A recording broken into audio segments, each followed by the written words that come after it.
The toughest district in the state of Texas. It's a bold claim, but 4-5A Division II backs it up.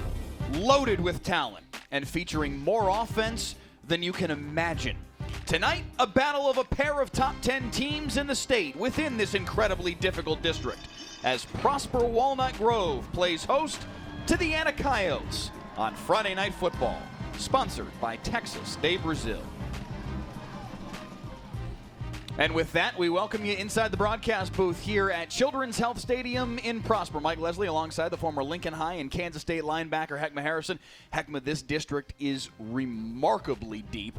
Always a challenge. Whoever makes the playoffs out of this district will go into the playoffs prepared for the postseason. It is the new district of doom when you talk about the rankings of the top three in this district. Here's the deal. They have so many athletes to go with these teams. And tonight, man, a buffet of athleticism out here tonight in Prosper. You see them on your screen there, the district standings. Walnut Grove, undefeated on the year at 6-0, 4-0 within district play.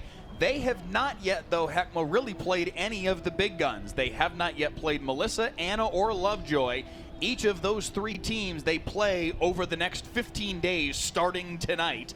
This 3-week span is what will frankly define their district, their regular season. But Walnut Grove is just such a high-level squad, and I don't know how much I worry about that when we talk with Coach Allison. Look, one thing that he understands is the competitive component of it, and he feels like he has an experienced team that's ready for this moment. Yeah. Anna, you saw they're 3-1 in district play. Their only loss is to the other undefeated team within the district, the Melissa Cardinals. They played a very tight game earlier this season. These three teams are the top of the district. Lovejoy and Frisco Emerson, who I know you saw last night, also very, very talented and probably played an elimination game last night with Lovejoy winning that one and probably stealing the final playoff spot in this district this season. It's going to be a battle, though, the rest of the way for a district title. And, again, they will prepare themselves very well for the playoffs. Yeah, all of these teams are beating each other up. And I think when you talk about Melissa, that's just squeezed in the middle right there. Not a lot of people had a lot of hope for the Cardinals, and they have come on and socked some people in the face, and that is a surprise in this district. But I'm telling you, when they started regrouping and moving redistricting these guys, I'm telling you, Walnut Grove, Melissa, Anna being packed in together, I think everyone's eyebrow went up and said, look, this is going to be very competitive. Yeah, it matters too in terms of who does win this district, not necessarily because of the banner on the wall in a district championship, but because of the seeding. As great as this district is, 5AD2 in totality is very deep. You've got South Oak Cliff out there lurking. You have Argyle lurking. You have Richmond Randall on the other side of the state that is fantastic and the defending champions.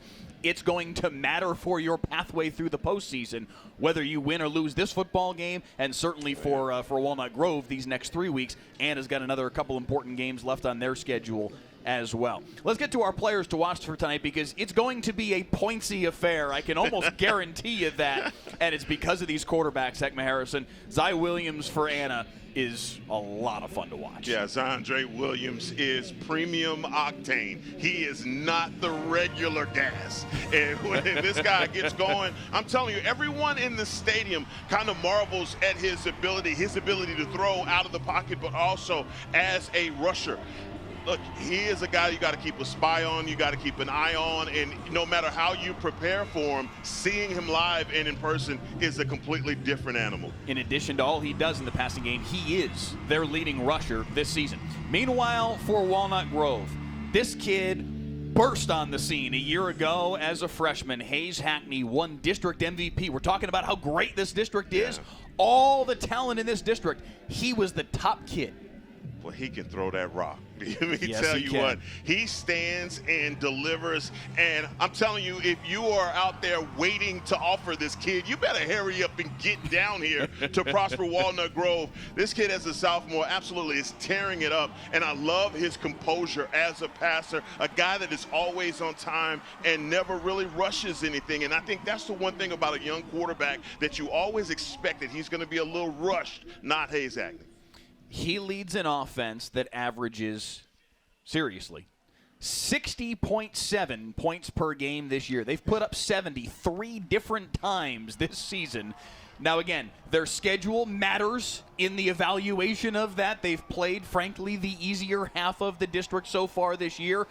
But I don't care who you're playing. You put up 70, you're putting up 70. I mean, and they're doing this in a variety of different ways. They're getting it done on defense, right? But also offensively, they have some other weapons to go with Hackney as well. And it doesn't matter. I mean, a lot of people try and talk about the strength of schedule and all of that. Walnut Grove have just been rolling teams, okay? Yeah. So don't get fooled by that. This is tonight. You'll be able to witness a absolutely phenomenal Walnut Grove team. Yeah.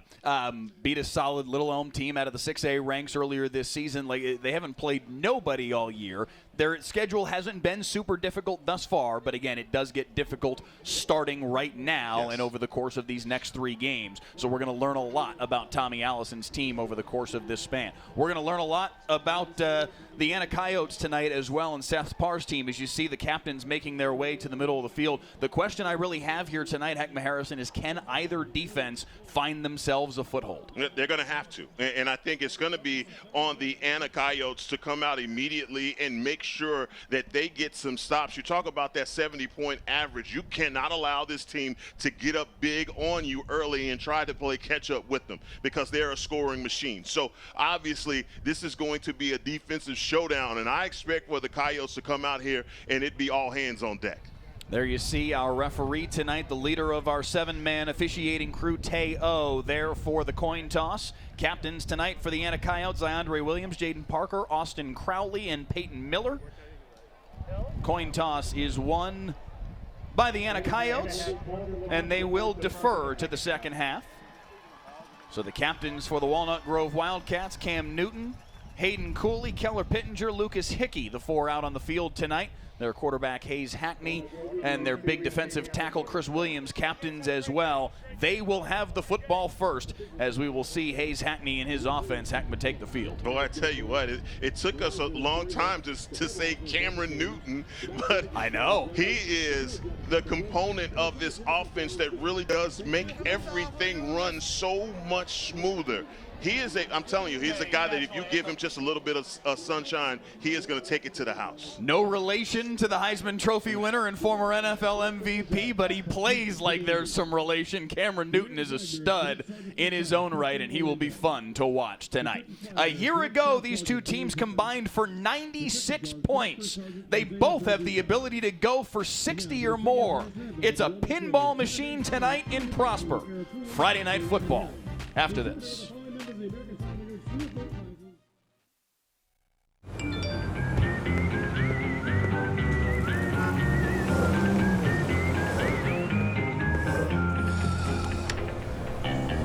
Thanks, Delkus.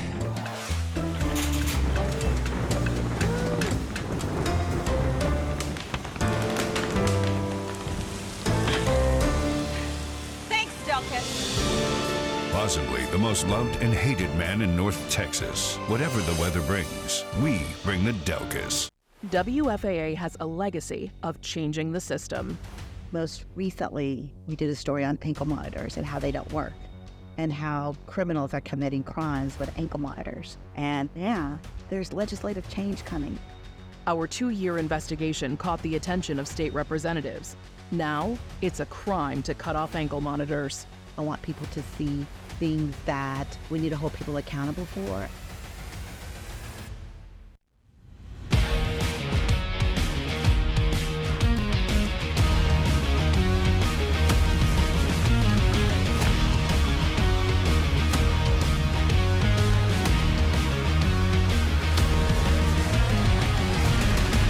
Friday Night Football, sponsored by Texas de Brazil. From Children's Health Stadium in Prosper, Friday Night Football is on the air. 7th-ranked Walnut Grove hosting number 10 Anna. Two of the very best teams in the state of Texas ready to tee this thing up. And there you see your 5A Division II state ranking. South Oak Cliff and Richmond Randall, the two teams that played Heckma for a state championship a year ago at AT&T Stadium. Once again, the favorites to get back there, However, there are plenty of potential pitfalls for both programs along the way, and Walnut Grove and Anna would both like very much to be one of those pitfalls. I tell you what, South Oak Cliff, to me, we've got an opportunity to see them early in the season, Mike, and you could tell Jason Todd has a squad. And yes, they are the kind of team right now, the way that they're positioned, their running game and their receivers. Defensively, they are so stout as well. Look, man, they're going to be at AT&T Stadium. Let's just say it right now. But it's just the team. The folks watching would disagree with you. I'm sure. But I'm just telling you, they're going to leave a lot of teams in their wake as well, man. And that's a high bar to aim for. And, look, it's going to get real dirty here pretty soon when we talk about Texas high school football playoffs. We are just about ready to get this one underway. To kick it away for the Anna Coyotes, Desmar Marroquin. And deep for Walnut Grove, Zayden Crane and Hayden Cooley. If these two teams simply score their average tonight, we're going to get 100-plus points this one in Prosper.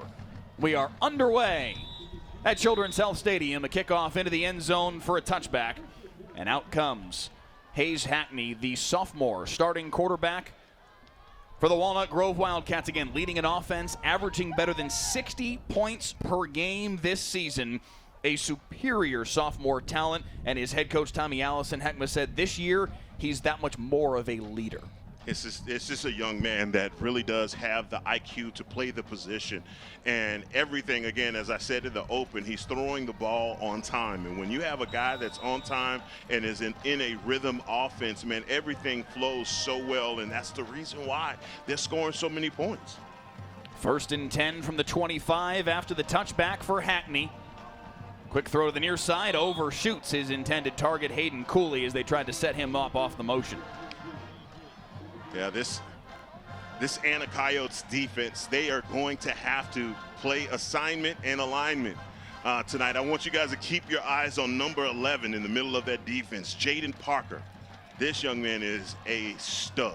Here goes Cameron Newton with his first carry of the day, and he'll be very close to, and I believe has, first down yardage. A pickup of 10 on 2nd down and 10. Interesting, they have spotted it just shy of the 35-yard line, despite the line judge stepping his foot on that 35-yard stripe, so call it 3rd down and about half a foot. There's an injured player on the field, they say.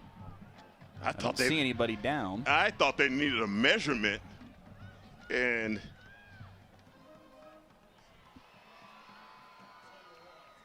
I'm a little surprised by where that spot landed, because it certainly looked like on first blush that Cameron Newton had picked up the first down. Well, you look at the marker, and it is very close to that line. So it is truly 3rd down and a foot.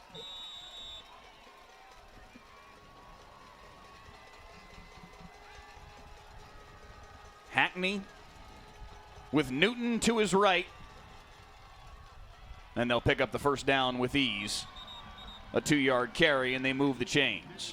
I'll tell you what, the battle up front in the trenches is going to be very interesting tonight. The Coyotes got some big bodies up front, and they are not ready to go. See these guys going quick for the Wildcats. That is the story for Walnut Grove. They want to play with tempo all the time. Nice play here in the interior by Ryan Tsutsumi, the junior. The junior reads this perfectly, Mike, from the outside again, and it's just all reading off of Hayes Hackney. Once he hands that ball off, he shoots it. A loss of a yard, and it's 2nd down and 11.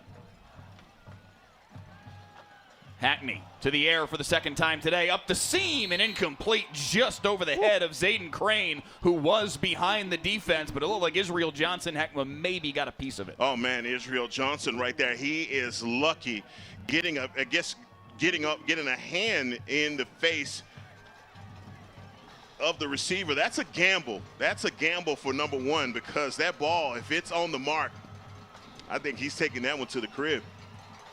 3rd down and 11. Hackney. Time. Strike over the middle, complete for a first down. Hayden Cooley into Anna territory. And they came right back with the same play. It's a little bit different defense and just finding a way to the middle of the field. 1st and 10 at the 36, and they'll go quickly again. The swing pass for Newton made the first man miss, but the defense able to rally.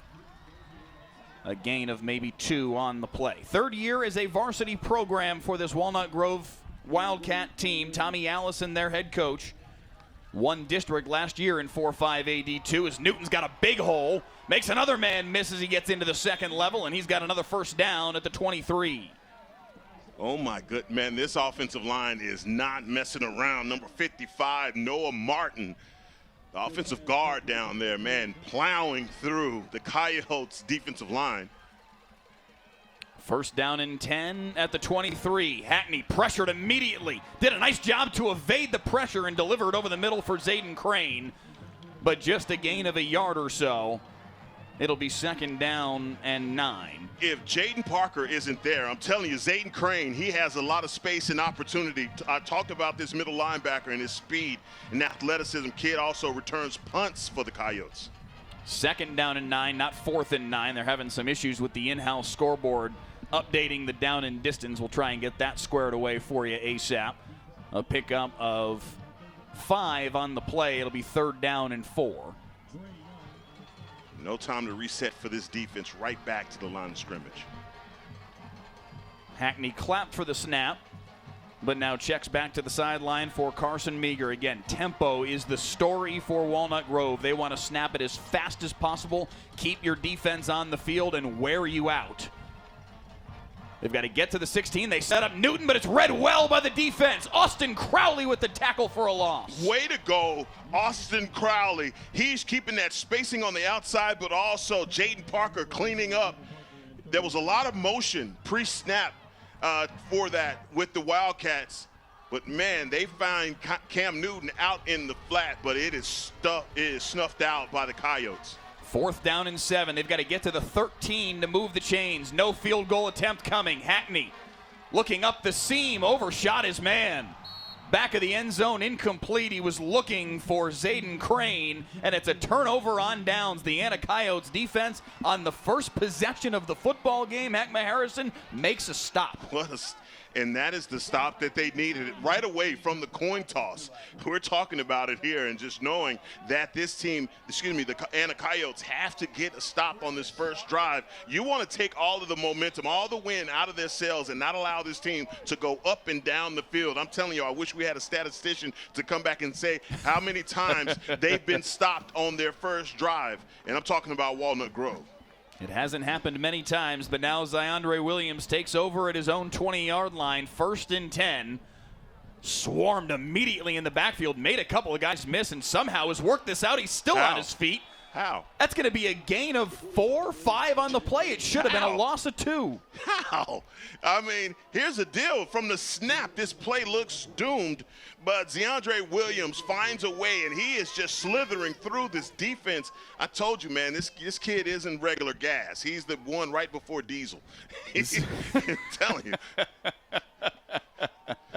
Premium octane from Zy Williams. Handoff up the middle for Ace Traylor. This one goes nowhere. Look at the defense from Walnut Grove flying around, and quickly they put Anna in a 3rd down and 7 situation. Man, they are really so tough in the middle of their defense, and it starts with big number 99, Chris Williams.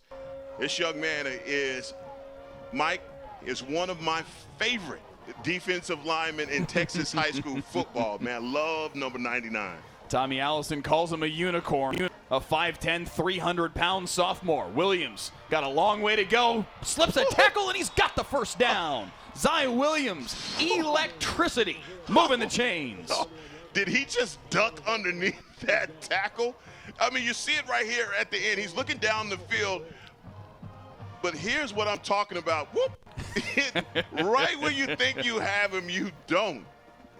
1st and 10 at the 31. To the air for the first time. Swing pass to the right side. Bottled up quickly is Bray Spinks, the sophomore. They're really young at the wide receiver position, but boy, they have some guys that can get it done on the outside. Keyshawn Miles and Michael Kennedy. Pickup of 3 on the play. 2nd down and 7 for Anna. State champs in 4A Division I a couple of years ago. 2023 Zy Williams' sophomore year, he led them that season. Pressured, flushed forward, takes off and runs for it. He's got the first down again, dragging a couple of tacklers to move the chains. That is the effort that they are going to need from DeAndre Williams all night long. And you can tell he is feeling it. He is bouncing out there, and words are being exchanged. But this young man, it seems like we've been watching him come of age for so long, Mike. And wow, in his senior year, he is still just as good as the first day we ever saw him. 1st and 10 at the 42. Handoff for Trailer, couldn't make the tackler miss in the backfield. Nice play by Parker Olson, and a loss of 2. Yeah, again, just linebacker play. Great job by number 5, Parker Olson. Again, just no false steps from the linebacker position. As soon as he reads it, he's coming downhill to get that stop on the read option. As we hit the midway point of quarter number 1. A brief pause as Williams and the offense look over to Wilson Rigg, their offensive coordinator, Seth Parr, their head coach, for the play here on 2nd and 12. Williams to the air, far side, complete. Lots of running room. And stepping out of bounds with another first down is Cormond Houston. Heckma, the 6'1", 180-pound freshman, budding superstar. Yeah, Coach Parr had a lot of great things to say about him. 1st and 10 at the 44, to the air again. This one hauled in by Kennedy. But going back to Cormond Houston, the freshman, 6'1", almost 6'2", about 180, 190 pounds. And he just said he's one of those guys that really does great hands, but they like to use him a lot in the middle of the field, although that was out to the boundary. A pickup of 8 on the play to Kennedy. Now the handoff to Trailer. Did a nice job of following his blockers. He picks up enough for the first down. Down to the 32-yard line, and a fresh set of downs for the Coyotes, trying to capitalize on an actual defensive stop in this football game. There probably won't be many, Heckma, but Anna got one right out of the gates and an opportunity here to strike first. Trailer out of the backfield. Nice catch. Immediately wrapped up. But a pickup of 5 on the play. Alex Omet, who is in the starting lineup tonight for Walnut Grove in place of the injured Alec Hatcher, making the tackle. In fact, give him 6 on the play. It's 2nd down and 4. Anna, no strangers to tempo either. Another completion, this time to Keyshawn Miles, their leading receiver from a yardage perspective.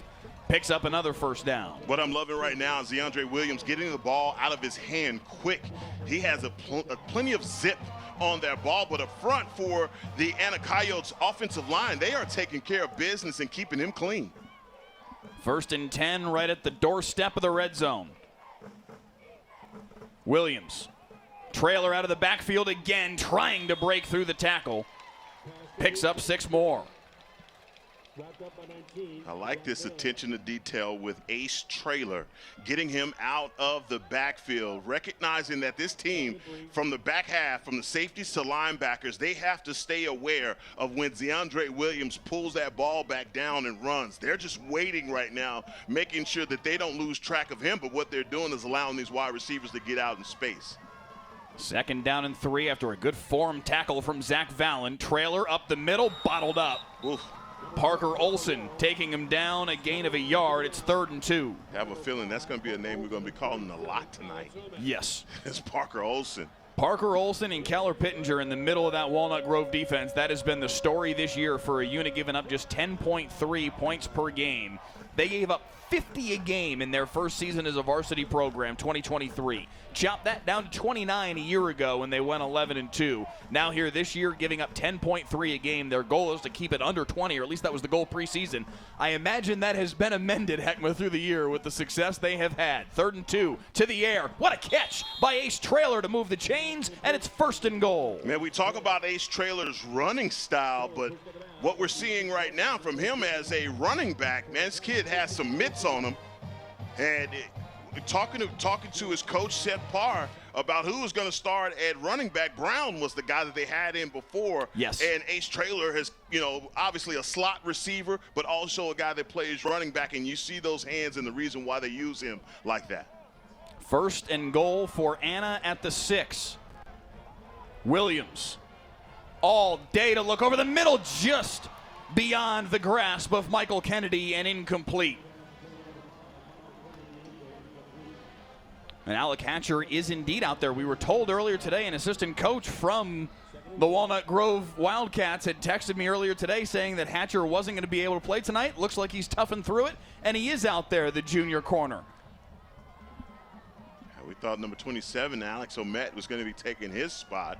And we have seen Omet already tonight, so we'll probably see a little bit of both of them, but good for Alec Hatcher to battle through it and get out there on the football field. A little change here as they bring Tristan Nylander out there and try and hand it off to Williams, and that did not work. Read very well by Parker Olson. A loss on the play, and it's going to be 3rd and goal. There is a flag down on the near sideline. Looks like it's going to be a procedural penalty that's going to be declined.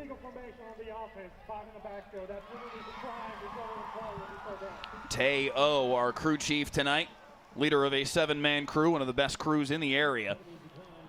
It is indeed a declined penalty. They will take the result of the play, and Heckma, it's 3rd and goal from the 11. I like what I'm seeing right here in the red zone, though, from Walnut Grove. Defensively, they're just not sitting back. You saw in that last play, they brought an all-out blitz. And it worked because they were able to get Williams on the ground.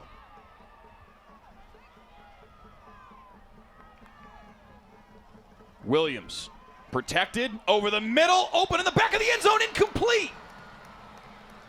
Michael Kennedy had a touchdown in and out of his hands and incomplete, and it's 4th down.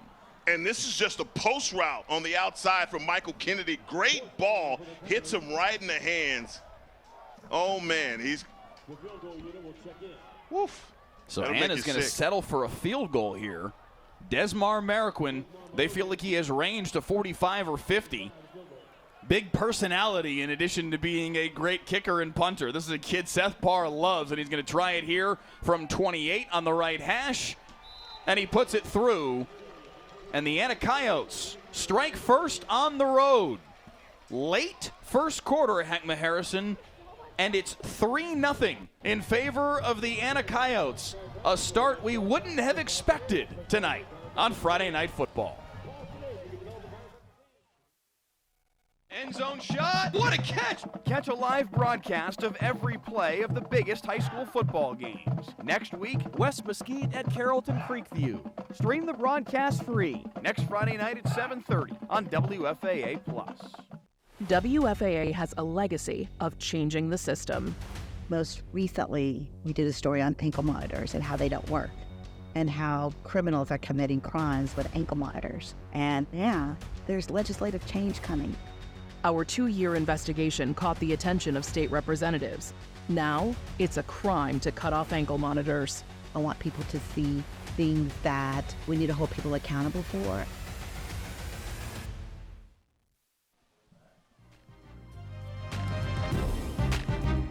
Desmar Marroquin to kick it away after putting through a 28-yard field goal. And the Anna Coyotes strike first tonight here on Friday Night Football. Back on the field comes the Walnut Grove offense again, averaging on the season 60-plus a game. They scored 70 this year, Heckma, against Carson Newman-Smith in the opener. They scored 70 more against Frisco Memorial weeks ago. They scored 70 again in back-to-back weeks a week ago against Frisco Liberty. Tonight, though, 9 minutes and 3 seconds into the football game, they have yet to score. This is uncharted territory. That's what I said, man. For the Walnut Grove offense. They are not used to that. First drives, they are used to scoring, but they have a team in front of them in the Coyotes that's giving them all they can take. Cam Newton trying to make guys miss in the backfield. Ultimately falls down with no gain on the play. Ordinarily, for Walnut Grove, they've got like 21 already by this point of the football game. Right. But it's a very different game. It's a very different part of the season for them right now, starting tonight with the 3 games they've got on the schedule, back to back to back. And again, Newton with nowhere to go. This was one of the big questions, Heckma, coming into this game. Could Anna slow down Cameron Newton? We're still very early on in the football game. However, they've done a nice job of bottling him up in the interior. Yes, and what they're not doing is allowing him to use his vision to try to break things out to the outside. Great job with these big guys up front, Quan Young and Corday Young. 3rd down and 10 for Hackney. Uh-oh. Protected. Starts to break down in front of him, trying to evade the pocket. And he's just going to get run out of bounds. Good pursuit on the far sideline. Cash Williams running him down. A loss of a yard on the play. In fact, a loss of officially 3 as they spot the football. And it's going to be 4th and 13. Well, Mike, they must have to punt the football right from their own 22-yard line. But Hackney's still out there. Mike, they had to run a punter out here. Arav Patel is their punter. Hackney could hypothetically take a step back and quick kick it. Nobody has gone deep yet for Anna in anticipation of such a thing. That's exactly. Now he does take a step back, and Hackney's going to punt it away with nobody deep for the Anna Coyotes and hope they get a big roll, and he does get a roll anyway to the 35. The look that we both gave each other. Okay, all right, we had an opportunity to talk with Coach Tommy Allison. A great interview, by the way, but I was like, hey, that's gutsy. if we're going to start the game off like that, we're going to have an interesting night. But how about this Anna Coyotes defense standing up twice here? 2 first-quarter stops. So I think everyone in this district is saying, okay, Haynes Hackney is human, all right? Cam Newton is human. They do make mistakes, and they can be stopped. That drive right there, I'm telling you, man, Corday Young, the Young brothers up front, Dylan McMahon and Cash Williams getting it done, taking the fight to this offensive line. Not only a stop, Heckma, but a 3 and out for the Walnut Grove offense. And back to work goes Zai Williams. Near side to Keyshawn Miles. And yet another first down for this Anna offense. Keyshawn Miles is a fun story. This is a kid just getting his first taste of football this fall and killing it, Heckma. He was a basketball player. But throw him out on the football field, and he's making an impact. Hey, you know what? Basketball players get a bad rap when it comes down to football. And you don't think that those guys are tough enough to play the game. But here you have a kid, Keyshawn Miles, like you said, he is killing it. Clocked at 22 miles per hour on the GPS. So he's got some speed to go with it. Speed here for this young man as well as Ace trailer breaks contained. Getting to the outside, undercut eventually by Alec Hatcher. Nice tackle on the sideline right there at the numbers. But another pickup of 6 on the play for Ace Trailer. Yes, he is getting out here, not only doing it as a wide receiver, but also putting in work as a running back as well. Fast moving first quarter, under a minute already. Williams to the air, up the seam, right on the money, and waltzing into the end zone is Michael Kennedy. 45 yards for the touchdown.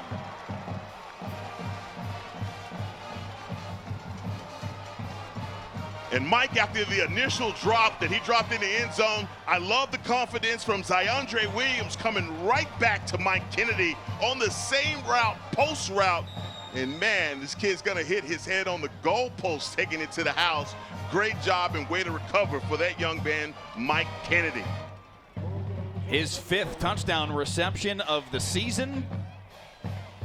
And what a start for Seth Parr's team. They won this game a year ago, 55-41.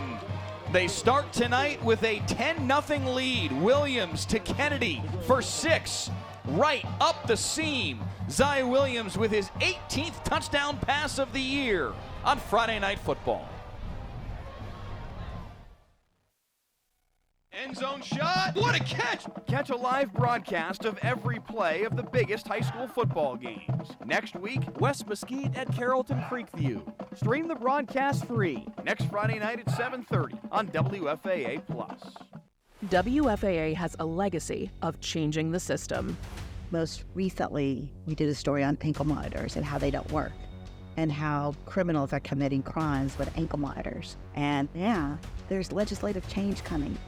Our 2-year investigation caught the attention of state representatives. Now, it's a crime to cut off ankle monitors. I want people to see things that we need to hold people accountable for.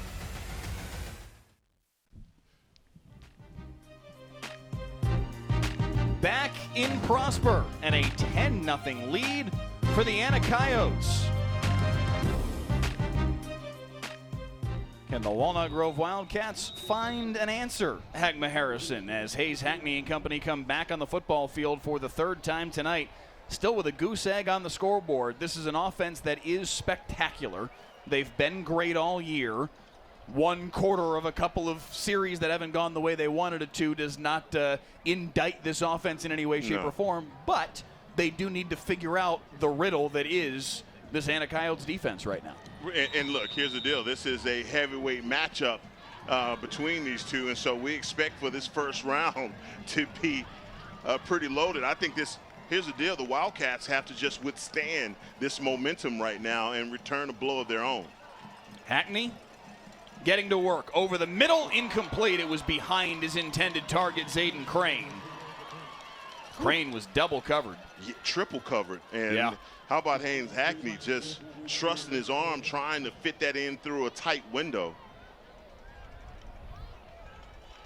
Over 500 of you with us right now on the WFAA YouTube channel. Please click the like button, click the share button, send this feed around as the completion goes to Crane for 8 on the play. Sets up 3rd down and 2. Let us know in the YouTube comments where you're watching from tonight, if you got a favorite player on either one of these teams. 3rd down and 2. Newton right up the middle, and a 1st down out to the 36. Yeah, this offensive and defensive line, the battle down front, man, this is what I'm got my eyes glued to these matchups down here, and right back quick to the line of scrimmage. 1st and 10 at the 36 as we're under 20 seconds to play in this first period. Hackney, double move, looking up the near sideline for Crane, and he overshot him. Oh, it looked like he and Israel Johnson right now. Boy, this is a great matchup on the outside. Israel Johnson, you can tell, has the speed, and he is just catching up last minute with Zayden Crane, who has an inch on him. Crane, a returning starter, was a big-time impact player a year ago. 5 touchdown receptions this year. Not able to link up on that one. Direct snap this time to Cam Newton. Lunges forward out across the 40-yard line. A pickup of 5 on the play on what will be the final play of the period. Let's hang here for a second, though, because we have flags late in the down as a helmet went flying for Bryson Bardoff, the senior. Bardoff, the last player that wants to be losing a lid tonight. He's coming back off of a concussion. Personal foul. 42 on the defense. Oh, wow. So that is a relatively new rule you hear there from Teo.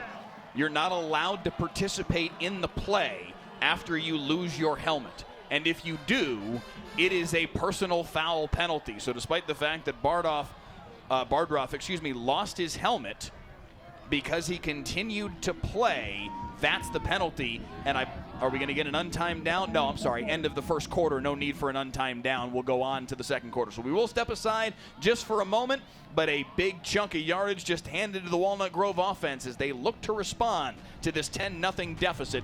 Anna has put them in on their home field on Friday Night Football.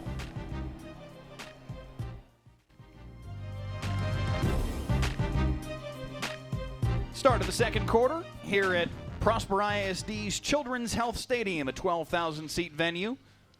One of the newer and certainly nicer stadiums in all of Texas high school football. This place is a palace. It's beautiful. And it's got a good one tonight between Anna and Walnut Grove. 1st and 10 at the 43 after that penalty on the final play of the period, and that is an incomplete pass intended for Zayden Crane. Good fight on the near sideline. Beg your pardon, on the far side by Israel Johnson, and knocked that ball away.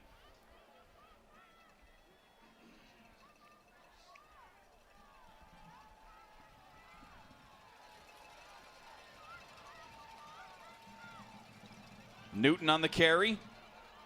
bottled up by 3 Coyotes quickly. And it's going to be 3rd down and 8. Let me try and get this out because they're going to go back to the line of scrimmage so fast. Right. That Bardroff, that penalty, man, was huge because you get him without the helmet. And, again, he's just hustling, linebacker, trying to make a play. But, man, that advancement. 3rd down and 7. Newton going to keep it himself. Eventually slung down by Corday Young. It's going to be 4th down and about 3, it looks like. No, I was going to say decision time right here for Allison, but I think the decision is already made. Cam Newton, though, lost his lid and has to come off for a play as a result. Call a timeout. And yes, Tommy Allison is going to burn a timeout for that reason. Yeah. Got to get Cam back on the field. There's no way. We're going to, 4th and 3?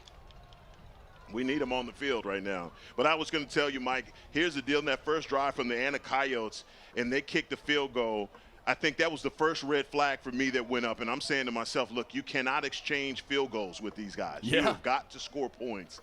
And so we should be in a 14-0 situation, 10-0. Not bad, but you know how high-powered this offense is for the Wildcats. 10-0 the score as a result. The incompletion in the back of the end zone for Michael Kennedy, but Kennedy certainly atoned for that with the 45-yard touchdown reception just a couple minutes ago to give Anna this 10-0 lead. And a couple of defensive stops already on the board for the Anna Coyotes defense, and hunting another here as out of this timeout. It's going to be 4th down and 3 for Prosper Walnut Grove. Hayes Hackney stays on the sideline. This is going to be a direct snap to Cam Newton. Or will he pass it? Based on this set, it doesn't look like it. This looks like student body left and Cam Newton following with. Indeed, that is the plan. Newton plunges forward and has the 1st down. Oh, but I think they're going to give the timeout to Seth Parr before the snap. Wow. Wow. They caught him because they came. So they caught him with the jumbo package, and I'm sure for Coach Parr, he's like, timeout right now. Let me get the personnel on the field that can stop this. Now, let's see the chess game play out, and let's see this Hayes Hackney come back on the field. They had 3 guys stacked up right behind the line of scrimmage in H-back type set, ready to lead block for Cameron Newton, the young man who ran for 2,000 yards a year ago, already over 1,100 yards this year coming into the night. And he plunged forward for a 1st down. All of that, though, taken off the board by the timeout from Seth Parr that came in just in time. Yeah, I love the way that Cam plays, man. He's such a smooth runner. And, you know, he's looked like he's at 5'10", 190. He really does run like a much bigger running back because he didn't have, like, you know, the short legs, the little small, big legs on a running back, man, where you see guys running. So he's not like that. He's more of a glider. It doesn't look like Walnut Grove has changed a thing about the game plan. The same formation. Another direct snap to Cam Newton coming near side. Now flags at the snap and whistles. See, they're pointing at the Coyotes. Ooh, does that change? Yep, it does. Now, do they still go for it here? They're certainly not going to run the same play again, but as Hayes Hackney comes out on the field, do they still go for it on what will now be 4th down and 8? Wow. The 33-yard line is the line to gain. Ball now sits at the 41 as Hackney comes back in with Newton to his right. We have seen Hayes Hackney quick kick it one time. That's not happening this time. They go for it for real. Hackney, right side, catches it short of the sticks. Can he break a tackle and make the 1st down? Crane is very close. Yes, he will move the chains. And he is falling on top of bodies to make sure that he can get to the 1st down marker. Look at this catch from Crane. The tackle coming. And his ability to keep balance, man, is awesome by number 0. Cameron Newton wiggling his way free for a couple. What a gutsy call by On Allison. 4th down and 8. Yeah. But I think also probably sensing the importance of the moment. Down 10-0, feeling that we can't go over our first 3 possessions and not get any points in that span. They convert on 4th and 8. 2nd down and 6 now. Hackney with all day, but some miscommunication there. That ball way out of bounds as Hayden Cooley was tangled up with the defensive back Josiah Smith. It's great coverage by number 17 on the outside. You have Hayden Cooley talking to the referees, thinking that was a pass interference, but there's another flag in the middle. And the preliminary signal from Teo is pointing in the direction of the Walnut Grove offense. This ball's coming back a little bit. Holding. Offense, number 77. 10-yard penalty from the previous spot. Replay 2nd down.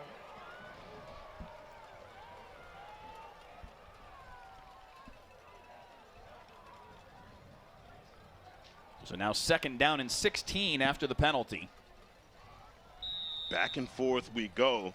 So the Walnut Grove offense, man, how important is it to get points right now for these guys?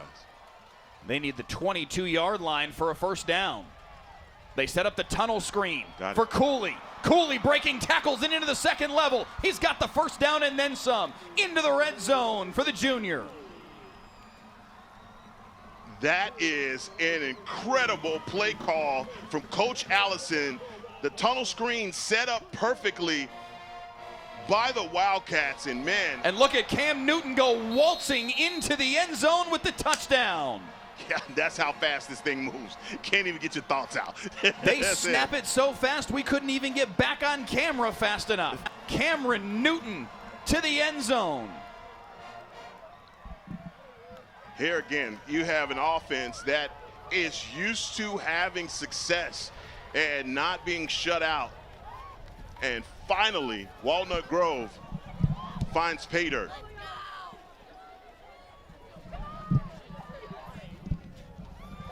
Extra point is up and through, and it is 10-7 in favor of Anna. But Walnut Grove has found the end zone. Cameron Newton, the tempo from Walnut Grove, Heckma paying off, and Newton finds pay dirt here early on in this 2nd quarter. Yeah, what paid off was that 4th and 8. That 4th and 8 was a gutsy call, but Coach Allison just sensing that his team absolutely needed to capture some momentum. Great play, but the tunnel screen, again, it just put this Coyotes defense back on their heels, but then handing that ball off to number 1, Cameron Newton. We just, can't say enough good things about this young man as a running back. And look, it pays off right there. Walnut Grove finally took him a quarter though, right? Not used to saying that. Yeah, Wayne Kerr in the YouTube comment says, didn't see the touchdown, so it doesn't count. Yeah, we're trying to figure out a way to get you guys another look at that play. Oh, Wayne, it counted. I promise you, it did really happen. Cameron Newton in the end zone and a 10-7 score here in Prosper as Walnut Grove gets set to kick it away into the end zone. Both kickers hitting it well in this direction. Now they are both kicking with the wind. We have yet to see a kickoff in the other direction. There's a flag back at the 42-yard line, as you see.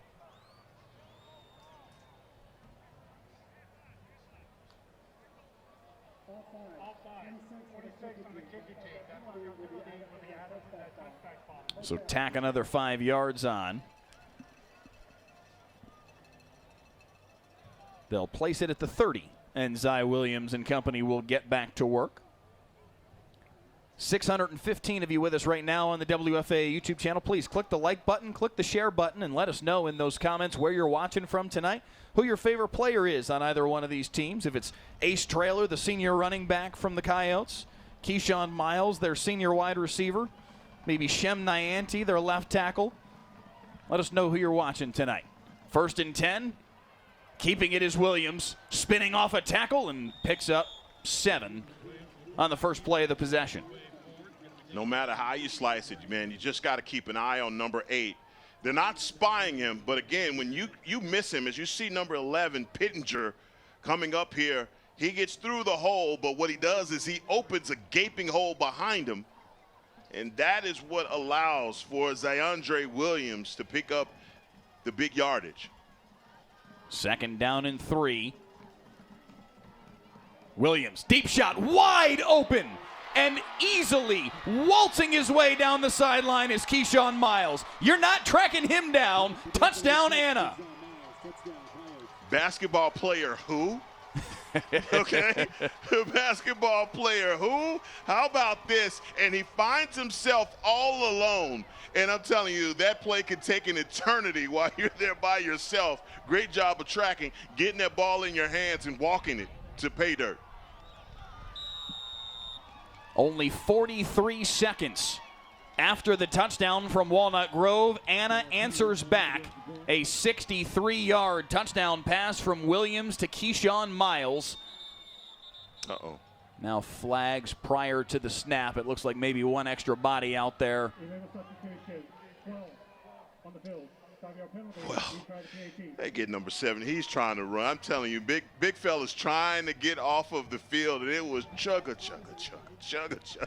And he just couldn't get off fast enough. Usually they'll let it go if, it's all out rush sprint, but the big fella couldn't do it. I think I can. I think I can. Yeah, he's like, no, flag. Call it a 25-yard PAT for Desmar Marroquin, already with a field goal on the day from 28 yards. That one's no problem. 17-7. The score in favor of the Anna Coyotes. Again, just 43 seconds between touchdowns. Heckma, lickety-split. Zy Williams and the Coyotes answer back. Yeah, Zy, look, here's the deal. I think Williams is such a dynamic runner in everything that he does that this Walnut Grove defense is just holding their breath, trying to figure out what this guy is going to do.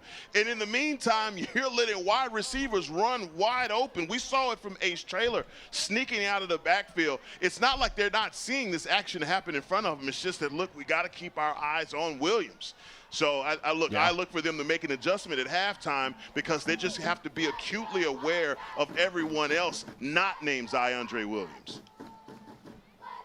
17-7 the tally, and now Walnut Grove again in a position where they have to find an answer.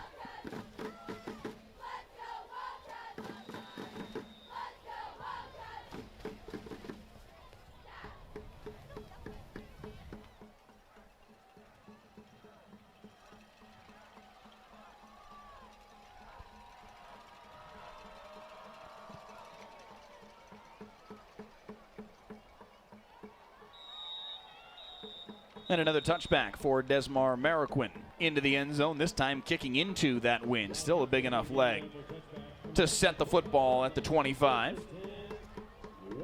What do you feel like you need to see from Walnut Grove on this possession? What do they need to change?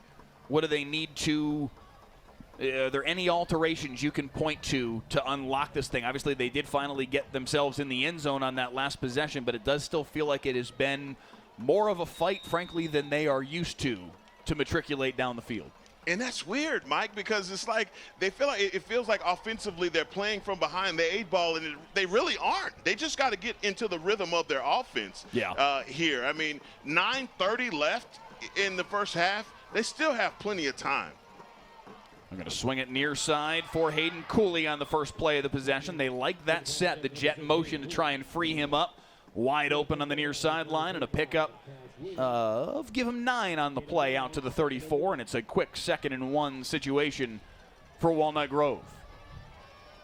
Man, are they ever back to the line of scrimmage quickly. Yes, they are. Hackney looking deep. Oh, that's got to draw a flag, and it will. No question about that one. Israel Johnson grabbed a hold of Zayden Crane and wouldn't let him go. And a free first down on its way. And here's the deal. In Texas high school football, this isn't obviously the NFL, so it's not a spot foul, and I don't blame Israel Johnson for grabbing the hold. He was beat, and if he doesn't do that, he's going to give up a touchdown. And that is prime territory for a deep shot on a 2nd and 1.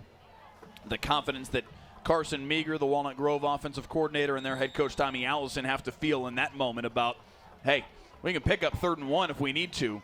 Let's let Hayes Hackney eat right now. They pick up a first down as a result on the holding penalty, and he'll go over the middle this time. Incomplete. It's the first time I saw Hackney flinch a little bit. You see the blitz coming up in the middle in his face, but that ball just floats on him. You see it right here. Get these guys getting close, but that's just off the mark. Looking for Nolan Buckles, the senior. They are loaded up with skill position talent. Crane, Cooley, Landon Dean, Hayden Smith. Buckles comes in off the bench. Jacob Earp as well. Handoff for Newton. Falls forward with a pickup of 5.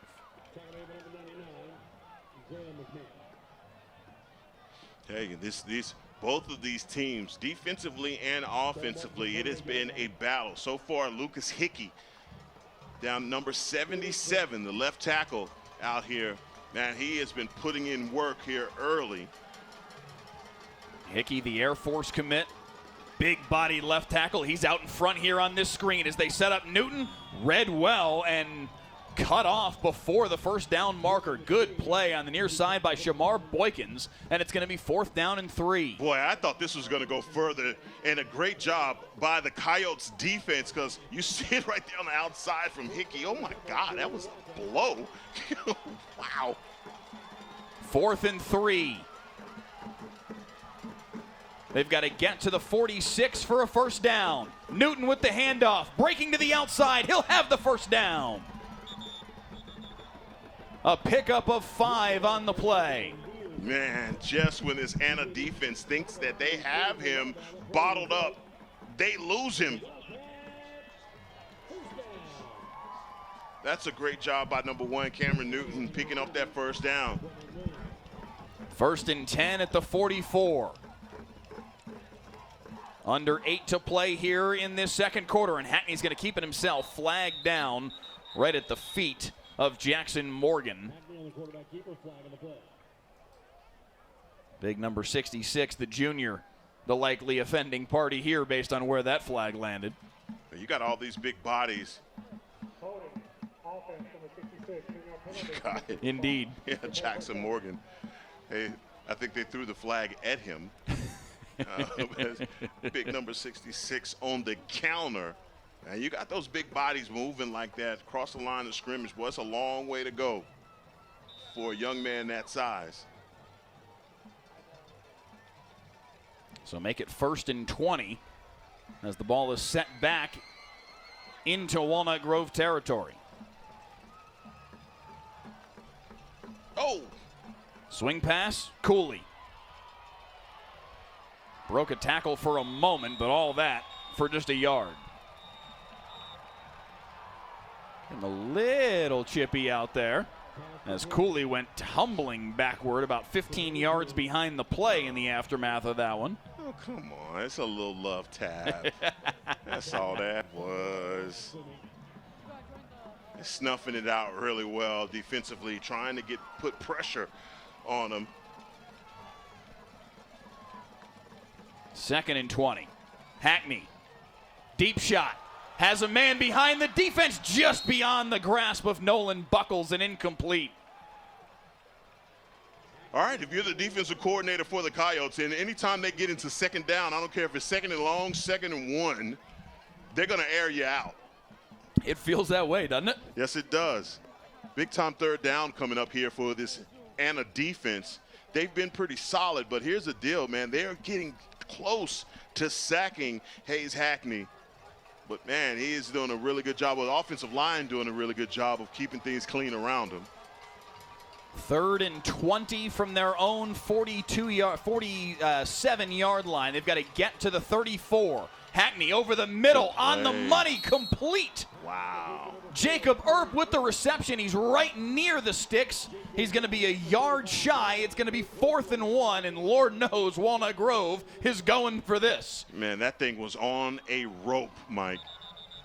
And very quickly, Seth Parr is going to call timeout and make sure his defense has a moment to catch their breath before a pivotal 4th and 1 as the ball sits right at that 35-yard stripe. And that's all that timeout was. Guys, come over here and get some Gatorade. Yeah. Okay, come over here, take a deep breath, okay?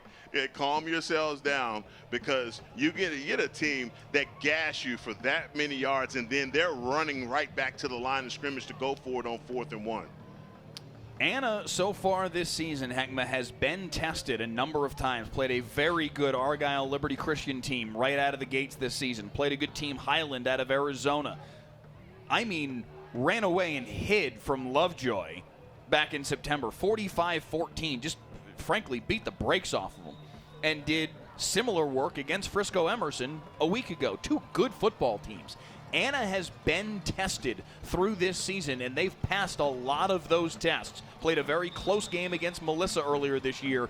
They have been in big moments like this. And what will they do here on 4th and 1? Same set from Walnut Grove. Cam Newton picks up the first down to the 32-yard line, and they move the chains. But Anna Heckma has been in situations like this all year long. Yeah, and plenty experience, though, on this team. And when we talk to the coach, and Seth Parr is really confident in this group because they are battle-tested, as you're talking about.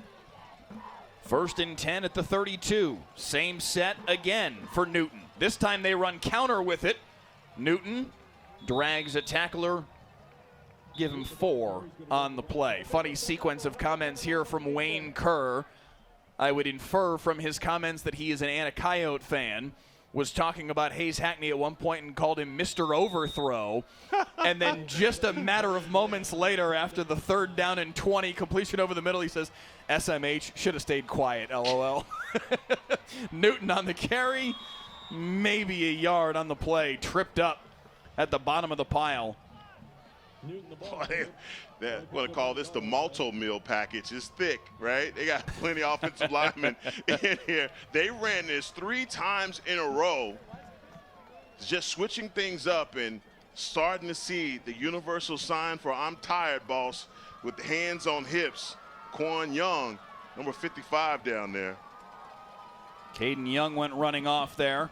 Motion man is Cooley. Hackney looks back the other way. Wide open is Cameron Newton. He's got a first down, steps out of bounds inside the 15. Man, you lose track of a guy like that out in the flat, and you're asking Jaden Parker to try and chase this guy down. That is a tough ask for your middle linebacker. 1st and 10 at the 11-yard line. They barely get the stick set. Flags at the snap.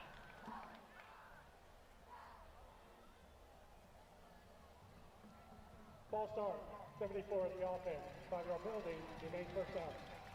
And as it turns out, one of the Wildcats wasn't fully ready. Jackson Hooker, the junior.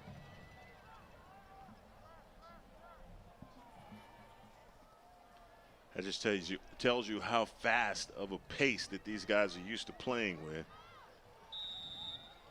I think it's a relatively cleanly played game, but had a few flags here on this drive.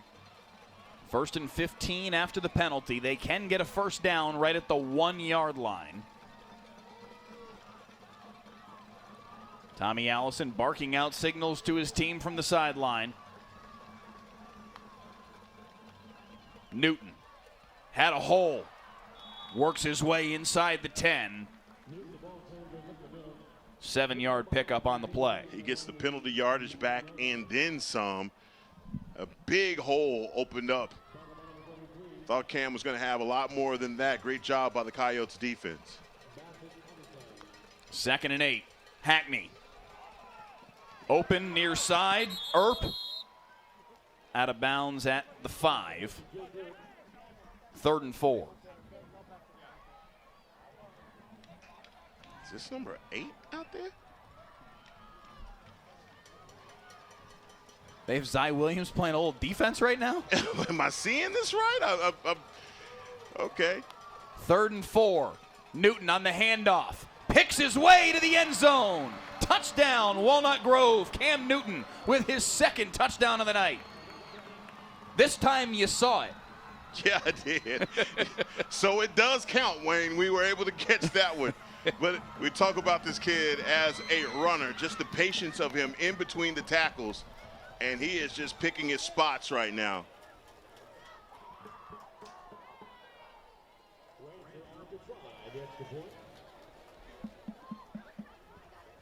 So Ryder Ranzer on for the PAT.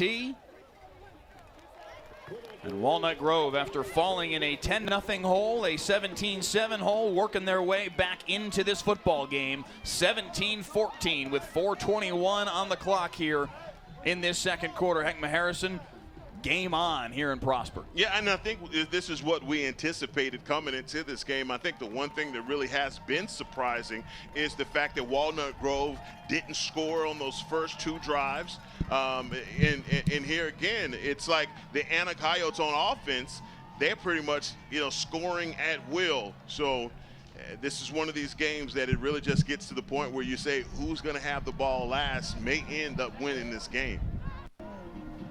Friday Night Football is sponsored by Texas de Brazil. Celebrate with us. Special occasions deserve unforgettable experiences. From intimate date nights to large gatherings, Texas de Brazil is the perfect place to celebrate life's milestones in style.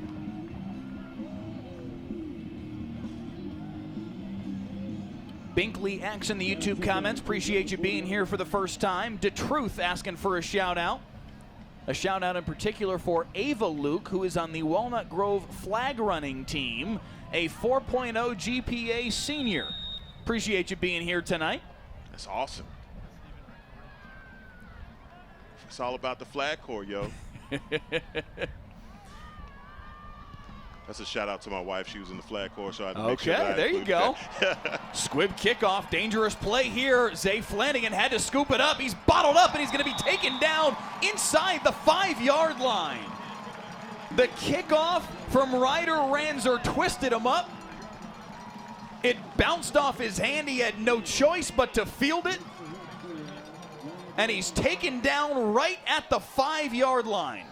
I mean, that thing is a knuckleball coming right at you, and he's trying to figure out a way, and there's nothing that he can do. Flanagan, again, lucky in that situation that it doesn't end up being more of a negative play because he's going east to west instead of north and south. So they take over at their own 5. An opportunity here for the Walnut Grove defense. Can they make a stop and flip the momentum in this football game?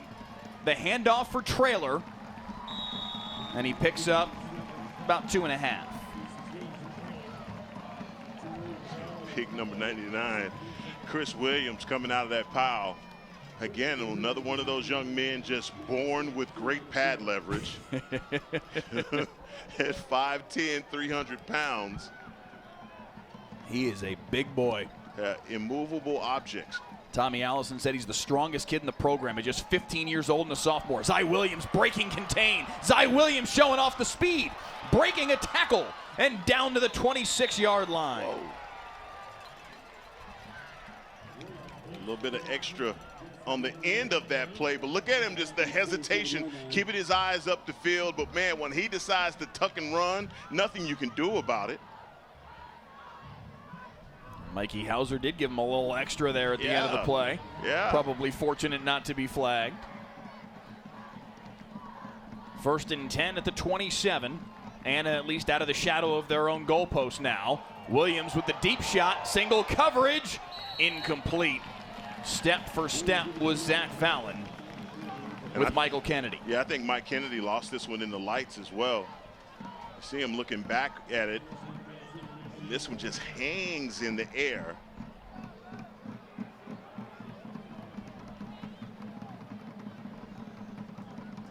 Way to get your back out of your own end zone. The Zyandre Williams.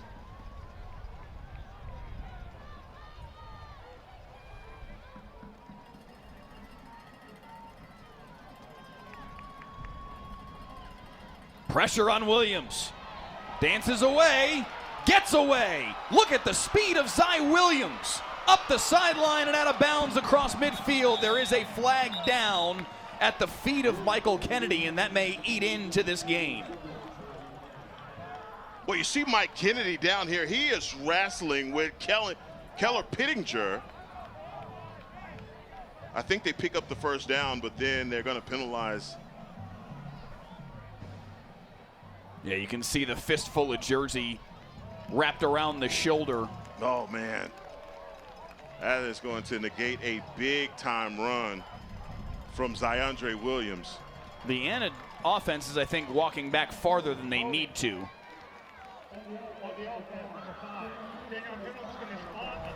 Yeah, there's still going to be a lot of yards gained here on this play because the spot of the foul was right around midfield. So it's still first down. They get the first down. Yes, it'll be 1st and 10. They're spotting it at the 37. So they're going to say 47-yard line was the spot of the hold.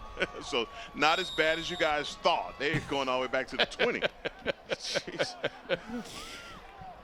I like this empty set, though, Mike. Well, it opens up all options for Zy Williams. Pressure on him, but he gets it out quickly. Ace Traylor with the reception, and Traylor's got running room.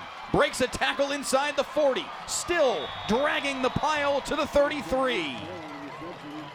And what I'm seeing is when they go empty, the middle of the field is wide open. So these wide receivers, they recognize that. That's a big-time move right there from Ace Traylor, making his way back to the numbers in the hash mark. 29 yards on the catch and run by Ace Traylor. Jeez, just when Walnut Grove thought they had him stopped in their own deep into their own territory, Zyondre Williams goes into the booth and puts on his cape and comes right out. And man, there's nothing you can do to stop this kid. The play he made on the play that was ultimately a holding penalty against Kennedy was magnificent. Quick throw and just sitting right down at the 27-yard line is Cormont Houston, the freshman.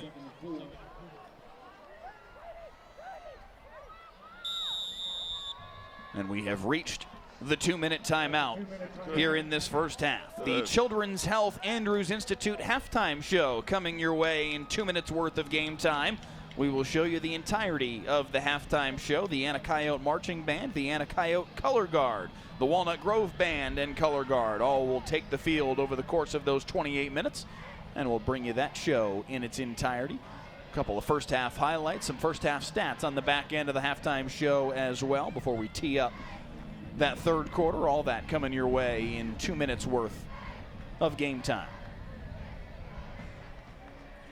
I'll tell you what, 2 minutes left here, and the Anna Coyotes, talk about this experience on this team of guys that have been playing varsity level for a very long time, and they have been moved up relatively fast. If I can remember, was it the Anna Salina game that we called a couple years back? We did. That was the 2023 season, their final year in 4A. Yep. So this is a team that has really just taken that transition from going 4A to 5A very well as a team in the competition and a viable threat even in this District of Doom.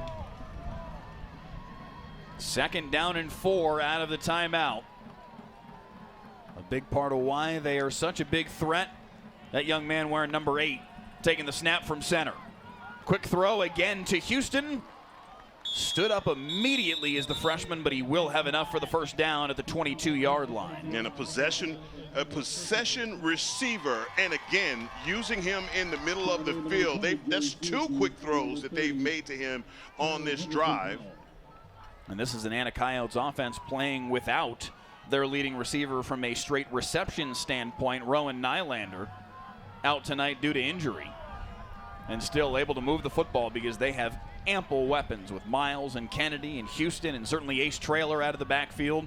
Zy Williams has got himself some toys to work with. High snap, pulls it down. Traylor on the handoff. Got popped quickly. Yes, he did. And they are threatening the blitz, but backing out pretty quickly. Timeout called by Walnut Grove. They have 1 remaining. DJ Henderson comes up and delivers that blow. 6'3", 225-pound linebacker.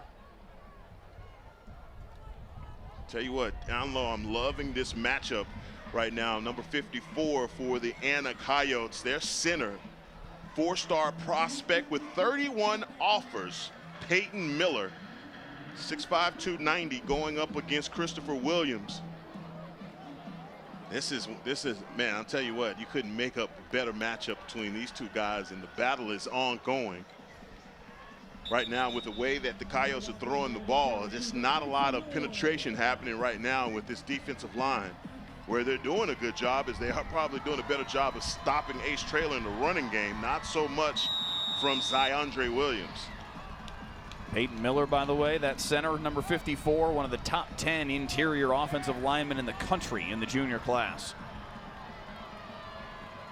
2nd down and 8. Walnut Grove down to 1 timeout remaining, trying to preserve some time left in this period because Anna has the football to start the 3rd quarter. Williams, time. Flips it, end zone shot, tipped and caught for the touchdown. What a catch by Michael Kennedy. He tipped it to himself. What in the world is going on here? First of all, look at all this time Williams has. He has the opportunity to get DoorDash, and here is the pass and the tip. Well, both of them participated in that, but down on a knee, Michael Kennedy, quite possibly the catch of the year. What a grab by Michael Kennedy. His 2nd touchdown of the night, his 6th of the season. And no better highlight than that one to make it 24-14 just before halftime. Let's get another look at this one, brilliantly shot by our Cody Pryor. Big Tuna down there getting a great look at a sensational grab. The Big Kahuna is the man, and I tell you what, he is right on that play. And Michael Kennedy, what concentration, down on a knee, coming up with that big one. Awesome, awesome play. And I tell you what, man, the Coyotes needed that. 1:03 left here in the first half, and what a momentum switch from a drive that started at the 5-3 yard Started at the 5-yard line. 5-yard line, 95 yards on that drive for Zyondre Williams. And I'm telling you, it was a mix of his arm and legs that eminently got it done. Great job and great response after the score from Cameron Newton. Streams on demand in the YouTube comments says, OMG, sheesh. Luke says, oh, okay. Wayne Kerr says, catch of the year. Unbelievable. What a grab by Michael Kennedy. And it's a 10-point lead yet again for the Anna Coyotes. 1 timeout to work with here for Walnut Grove and 1:03. Kickoff from Mariquin from a yard deep in his own end zone. Parker Olson right up the middle and out to the 26. Beg your pardon, Hayden Cooley, number 6, not number 5 on the return. Well, plenty of time up there for your young quarterback to get something done. Ball's going to be placed at about the 26-yard line, and I'll tell you what, Hayes Hackney has some weapons on the outside. He's been going to Zayden Crane quite a bit, but Hayden Cooley is also one of those great wide receivers for him. Let's see what they have in store.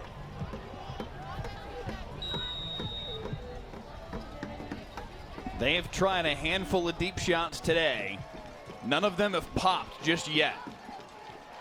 Hackney's been just a little off. Timeout called here prior to 1st and 10 by Seth Parr.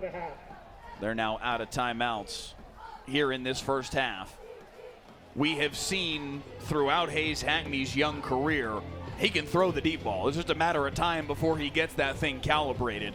He'd certainly love to right here and put one in the end zone before halftime because, again, Anna has the ball to start the second half. That touchdown from Williams to Kennedy, their second hookup of the day, is pivotal. And this is where it's dangerous, though, for you if you're an Anna Coyote fan because of that split. 57 seconds left here, and if you're able to at least get a field goal because you have a very capable kicker and come on and get the ball to begin the second half and you score, we're tied up in this game.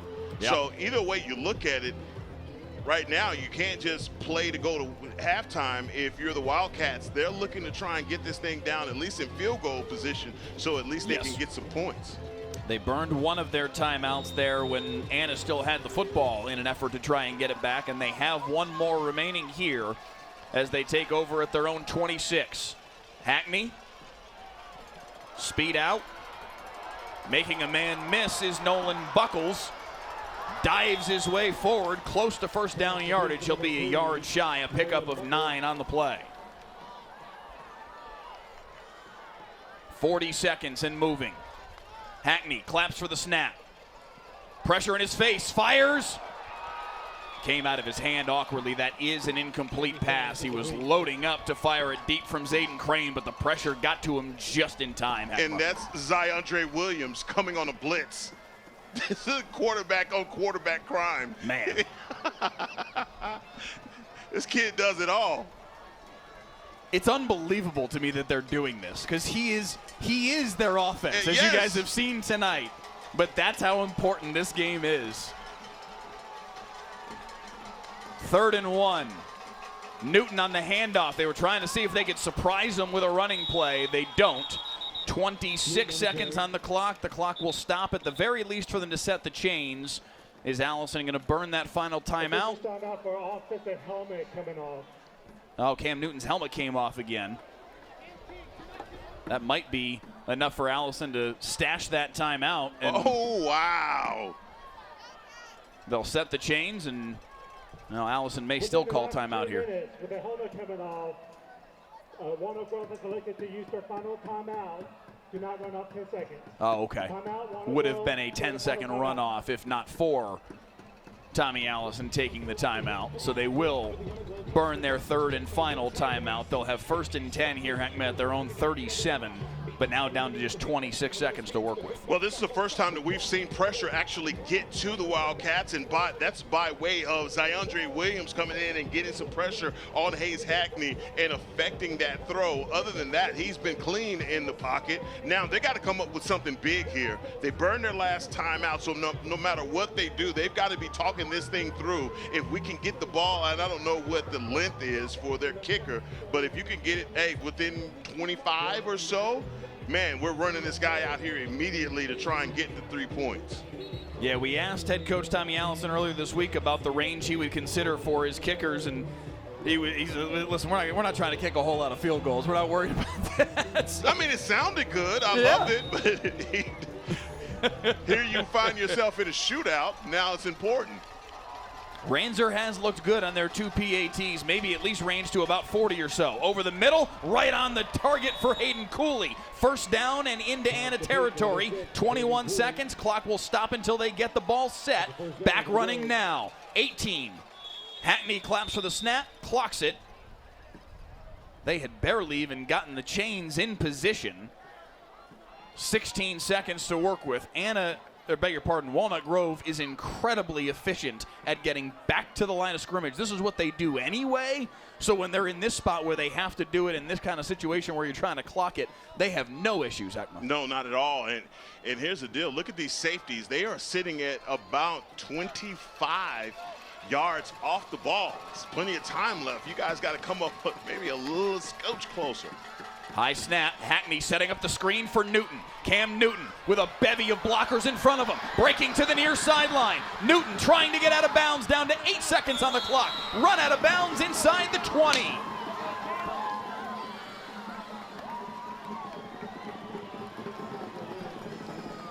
Can't run another play here.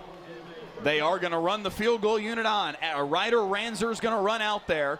They spotted him out of bounds right at the 20-yard stripe. So this will be a 37-yard field goal from the left hash on the final play of the 2nd quarter. Out of the hold of Arav Patel. Snap is good. The kick from Ranzer has enough. It's good. Flag on the play. The leverage. Looks like the play's going to stand. Tommy Allison getting an explanation here from Teo. And he says, yeah, we'll take the result of the play and head to the locker room.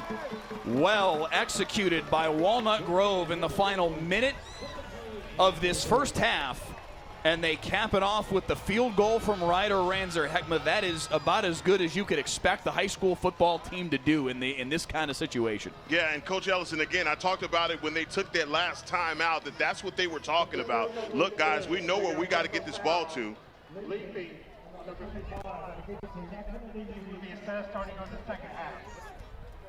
So the penalty will be assessed on the kickoff to start the second half. Anna has the football to start the second half. If that's a 15-yard penalty, which is, I believe, did you hear it better than I did? Yes, it's leverage. 15-yard penalty for leverage means that Walnut Grove will kick off from plus territory at the plus 45. You and I have talked about this many times. I am firmly of the belief if that's the situation, kick the onside kick and try and go get a free possession. That may make the start of the third quarter very interesting. No matter what, Mike, we're in for a wild ride anyway in the second half. I'm telling you, based off of the way this first half went. Teams have played a whale of a first half of this football game. Zy Williams, Heckma Harrison having a terrific night, and he started early with this touchdown pass to Michael Kennedy. He came out on fire, and you saw it right there on that pass to Mike Kennedy.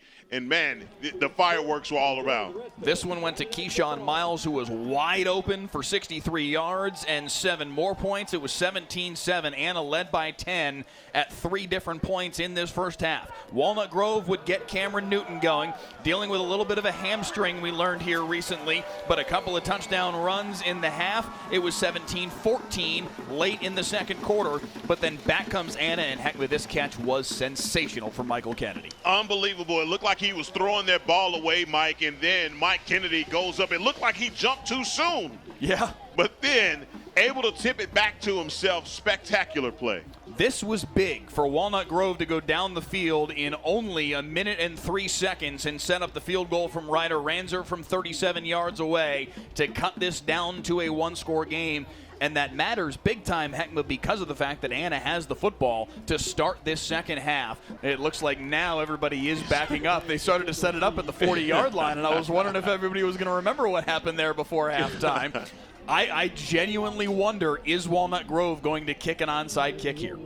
You got to tell everybody your theory on penalties and why you would. I mean, you have been dead set on this for years now. I absolutely believe every time you should do this. Because hypothetically, if you send Ryder Ranzer out there to kick this ball into the end zone for a touchback, the ball comes to the 25. If you kick an onside here from the 45, it has to get to the 35 just to be a legal play. So why not give it a shot for those 10 yards worth of difference, maybe 15 if you tackle them at the 20-yard line? It feels like a gamble that is worth the relatively small risk of giving Anna possession at the 34, hypothetically, instead of the 25. So, here we go. Will they do it? Will they do it? Mike has been steadfast on this. Ryder Ranzer indeed does kick the onside kick. Fielded at the 29-yard line neatly by Ace Trailer.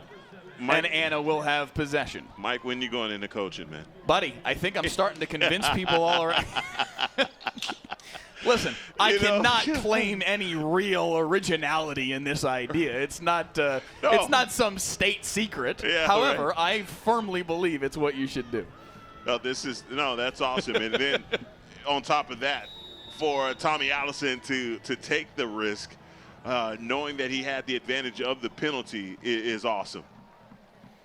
Anna does recover, though. Ace Trailer, the running back, who's in there to the right of Zy Williams, and will get the handoff in the first play of the second half. Going nowhere. Well defended. Chris Williams, big 5'10", 300-pound sophomore, bowing to the Walnut Grove sideline after making that tackle for a gain of maybe a yard. I'll tell you, the big fella down there, boy, you see him, number 99, how they fit that big fella into that jersey is beyond me, but you see him just stuffing things up and coming up with the tackle on a 1-yard run from Ace Trailer.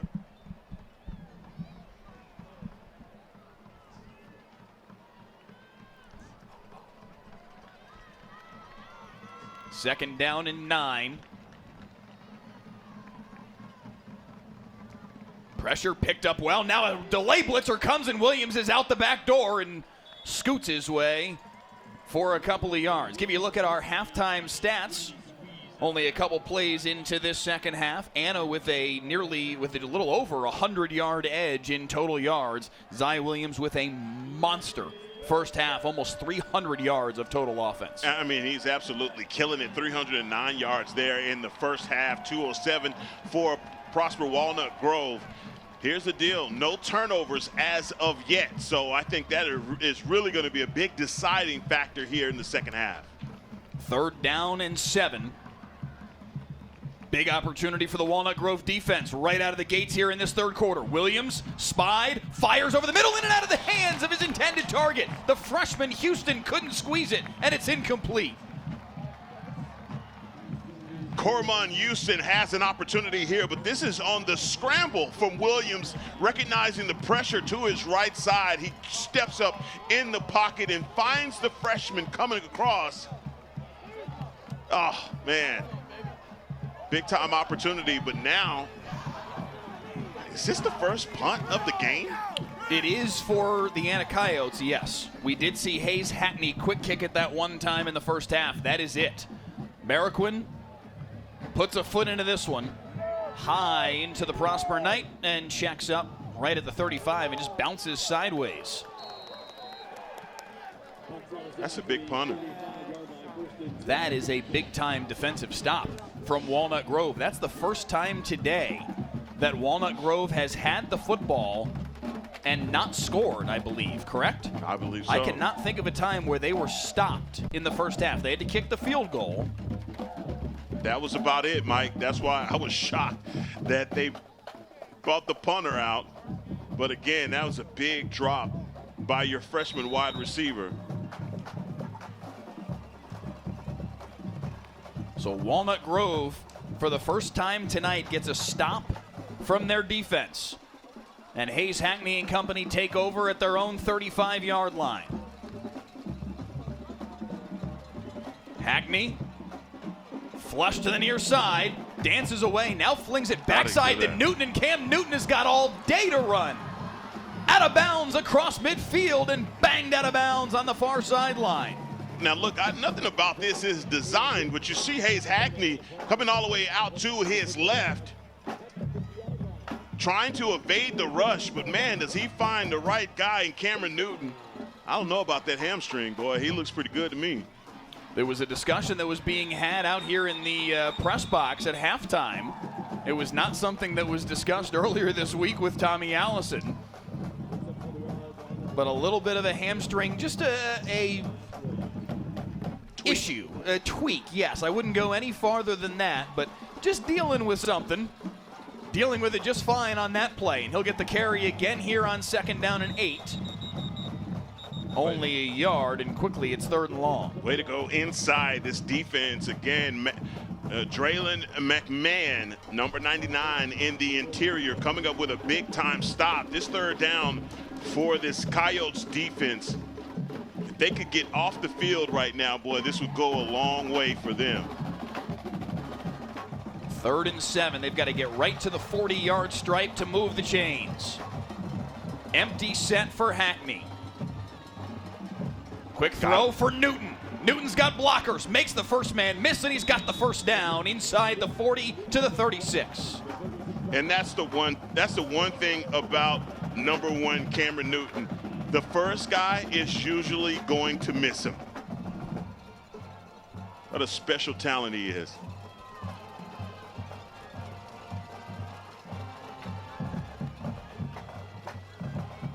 Hackney, pump and go. Up the seam, wide open behind the defense, and he overshot him again. Oh. Jacob Earp had a walk-in touchdown.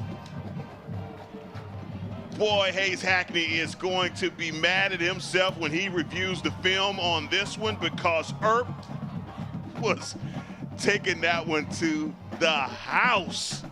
Oh, what a miss. 2nd down and 10. That could have tied the football game.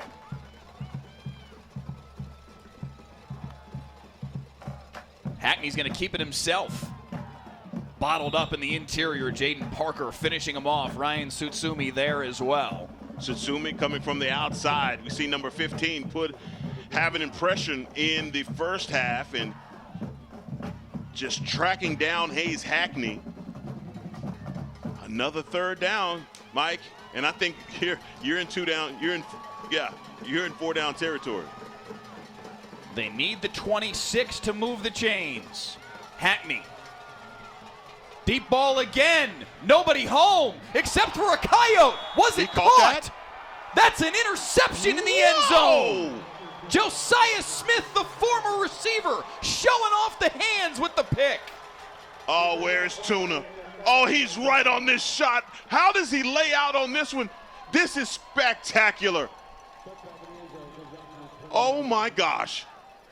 Oh man, that thing looked like it came out at the last minute, but hey, we're not gonna, no, there's no instant replay in high school football. But wow. How about this? Here he is laying out for it.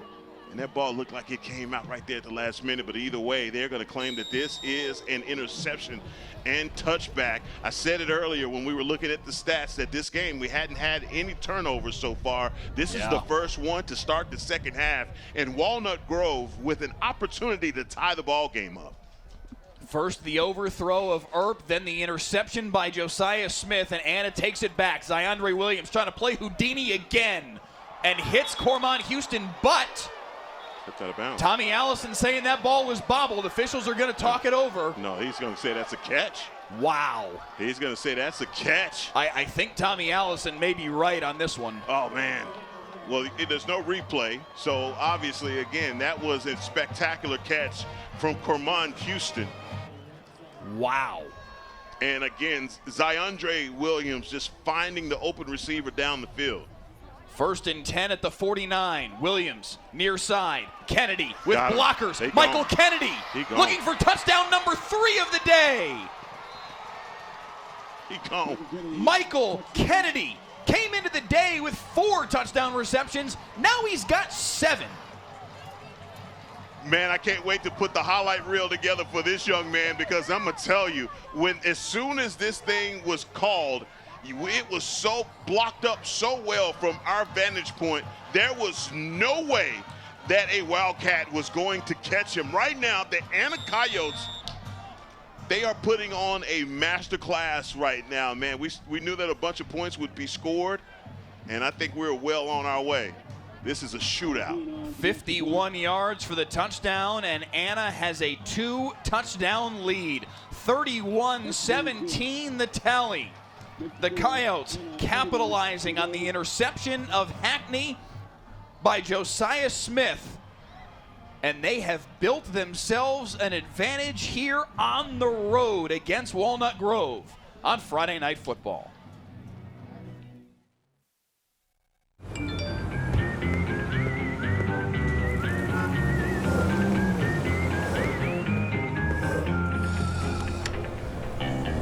Thanks, Delkus.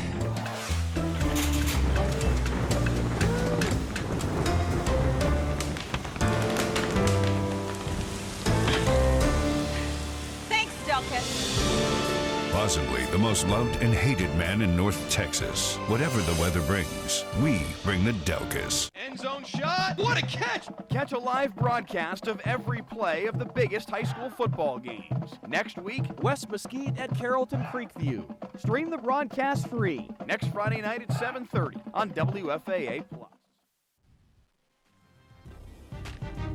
Michael Kennedy, 3 touchdown receptions on the night for the Anna Coyotes, and they lead by 14 on the road as Mariquin kicks it away into the end zone for a touchback over the head of Hayden Cooley. And now Walnut Grove needs to find themselves an answer. Friday Night Football sponsored by Texas de Brazil. Brazilian flavors, Texas spirit. Enjoy the best of both worlds, where Brazilian culinary traditions meet the bold flavors of Texas. Come for the food, stay for the adventure.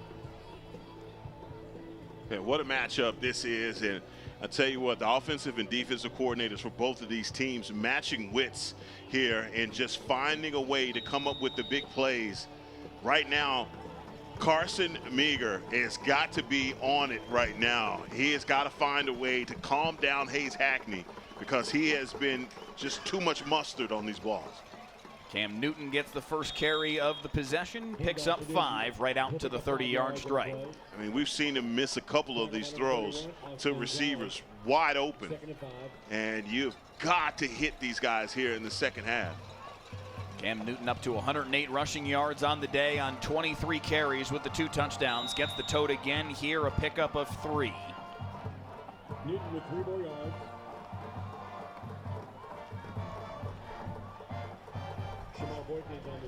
Wayne Kerr says clean pick in my book, referring to the interception of Josiah Smith. It was borderline, I think, at the very least.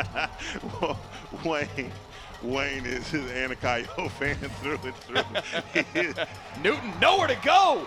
Pushed back. A loss of 2 on the play.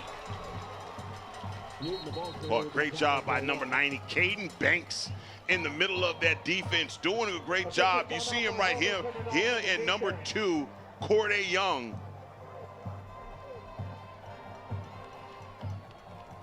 And it's 4th down and 4 for Walnut Grove. And again, we have seen Hayes Hackney quick kick it already once today. Are they willing to punt, though, down 2 scores against the potent Anna offense? No. Hackney will go for it. Near side, complete. First down for Hayden Cooley to the 36. They needed 4, they got 5. And Josiah Smith is right there, the safety, with an opportunity to maybe make a tackle for, at least a 3-yard gain and a turnover there on downs. Huge 4th down pickup for Hackney. Pump fakes, pressured in his face, knocked down. The sack by Caden Banks. He has been an eraser in the middle. Yeah, disruptive in the middle of that offensive line. And you see him right there with the penetration. They're trying to get guys on him, but you have, again, Corday Young is in the vision of Hayes Hackney. He's trying to look up the field, can't find a guy, and again, another sack. Call that a coverage sack if you like, but either way, getting to the quarterback. 2nd and 16 now. Hackney, quick throw to Newton. You think they were ready for it? Undercut immediately. You think they were ready for that? No gain, maybe a yard on the play. And way to hold these guys up. And again, on the outside, Israel Johnson. This guy has been on an island all day. 3rd and 15. Hackney up the seam. Oh, what a throw. What a throw and what a catch. Hayden Cooley sliding his way across midfield with a first down. Man, you talk about the good, the bad, and the ugly, but this is the good right here, man. How many times have we seen him put a ball on a rope to the middle of the field? We have a sideline warning on the Anna side. That's our first sideline warning. The result of the play was the first down. No penalty on the first sideline warning. If it happens again, they will enforce a 15-yard penalty. Man, these guys, what a battle. I mean, 3rd down, you're trying to get off the field.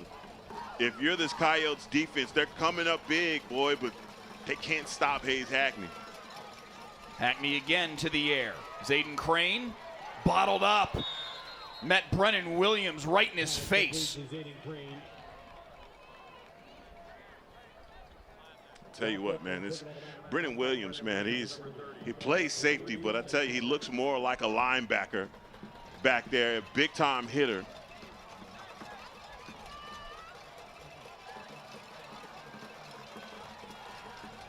Oh. High snap, Newton lost it, and it's recovered by Corday Houston. The high snap got away from Cam Newton, and it's a turnover again for Walnut Grove. The second turnover in this game, and that's just one that Cam cannot handle. Bounced off of his shoulder pads, man, that is tough after all of that work to pick up first downs. Another turnover. And for me right now, Mike Leslie, we're in a situation where if Zyondre Williams can get another score on the board, man, it's time to take the glass off of the button. Huge moment here for the Walnut Grove defense. They have to get a stop. Williams scorching hot already today. He threw an interception. There is a flag down behind the play. Returning it up the far sideline and run out of bounds is Zayden Crane, the wide receiver, playing on the defensive side of the ball. But now we have to check the flag. Huge call here. The body language of everybody on the field seems to indicate this is going to be a defensive penalty. Nobody's going anywhere.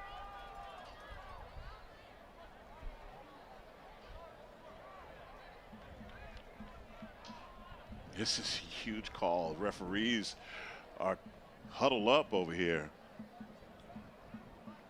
Teo working with his crew, making sure they have all the details correct here.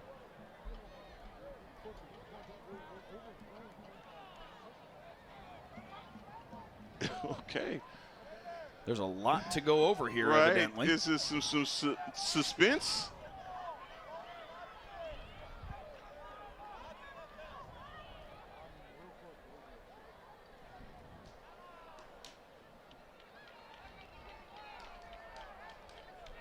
Now they're discussing where they're going to have dinner later. Keller, Pittenger, Kai Beller listening in, trying to figure out what the call is going to be here.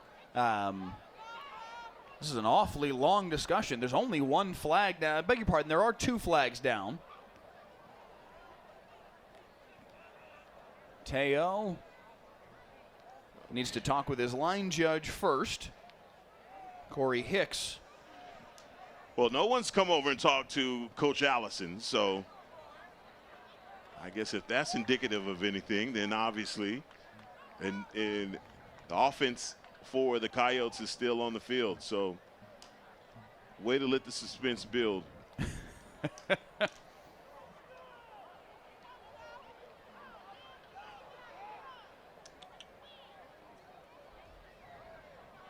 right.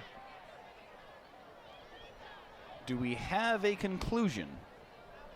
Not yet, it would appear. No. Teo needs a couple other details to make sure everything is squared away. Might just need a number for who the penalty was on.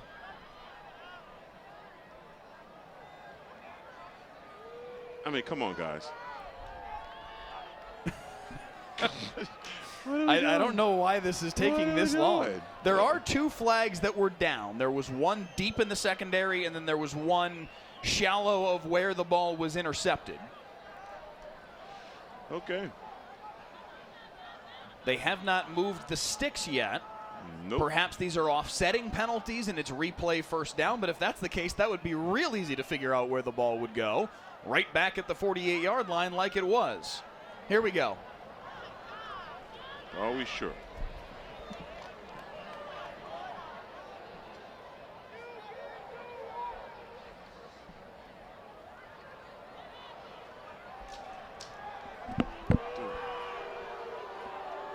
Even the players are getting frustrated at this point, trying to figure out what the situation is.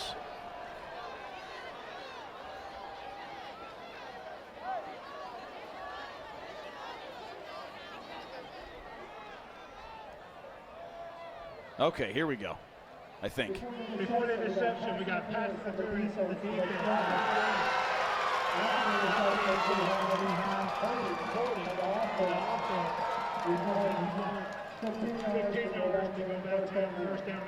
Okay.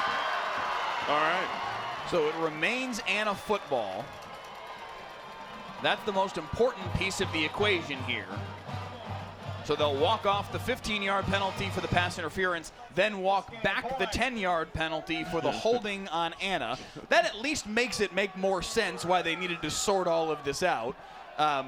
15 minus 10 is 5, guys, and here we go. You could have done that a little faster than we did, but we're there. They adjudicated it. Here we go. 1st and 10 from the 43 is ultimately the result of all of that. An extended timeout. Bring the bands back out. Halftime was something else. Tell you what, if I'm Wilson Rigg, I'm calling a deep shot right now just to make sure that the Walnut Grove secondary is still awake after all of that delay. Take a shot right here. And they're still working it out. Come on, guys, let's go. The only other thing I can think this might be about is how much time should be on the clock, but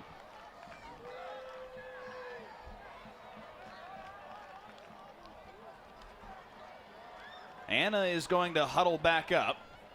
Parker Olson's jumping up and down saying, all right already, let's play.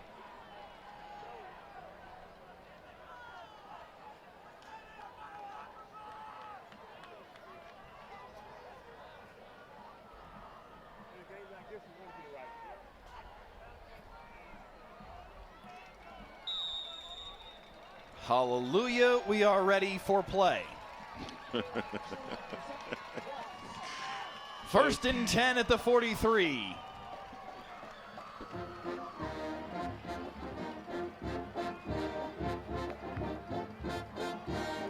Pressure coming in the face of Williams. They bottle him up and take him down.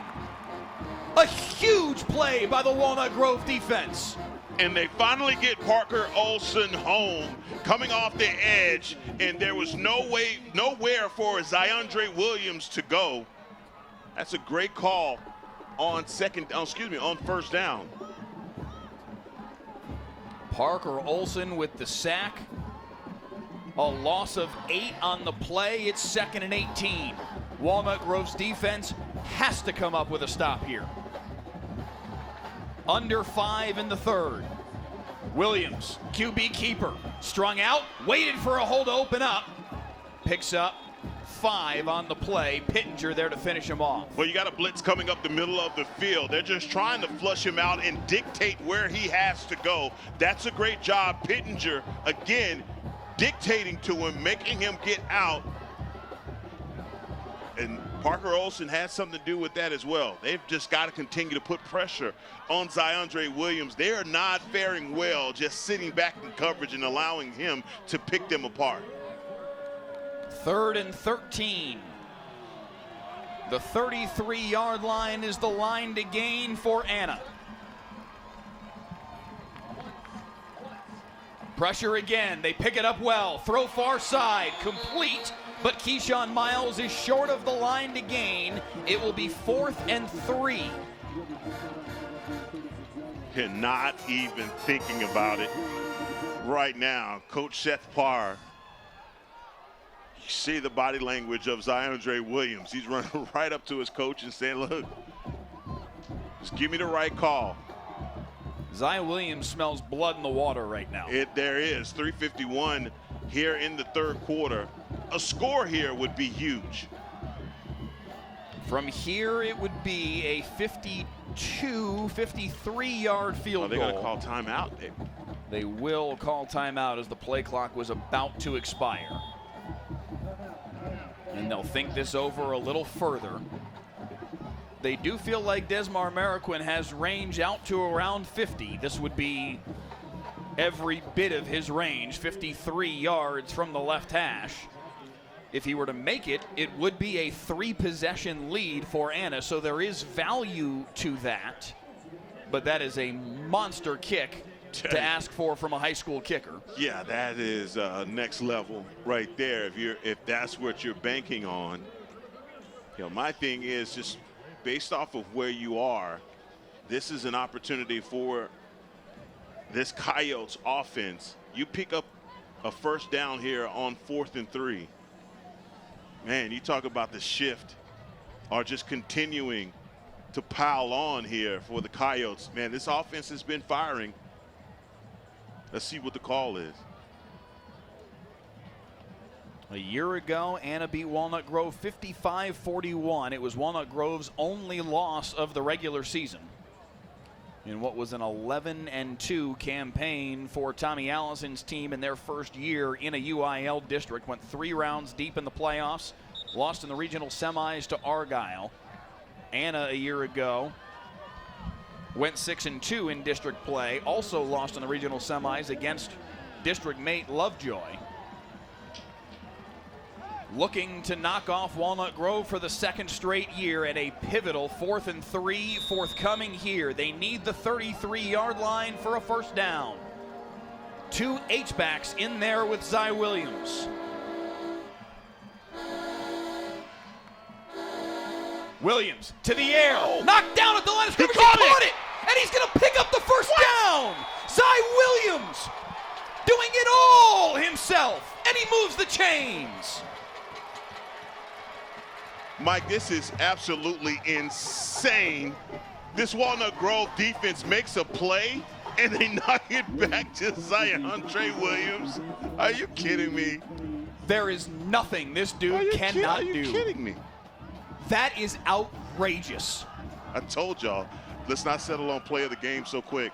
Buddy, you are not kidding. Williams, deep ball, looking for the jugular, and he dropped it right on Michael Kennedy. That's 4. Whoa.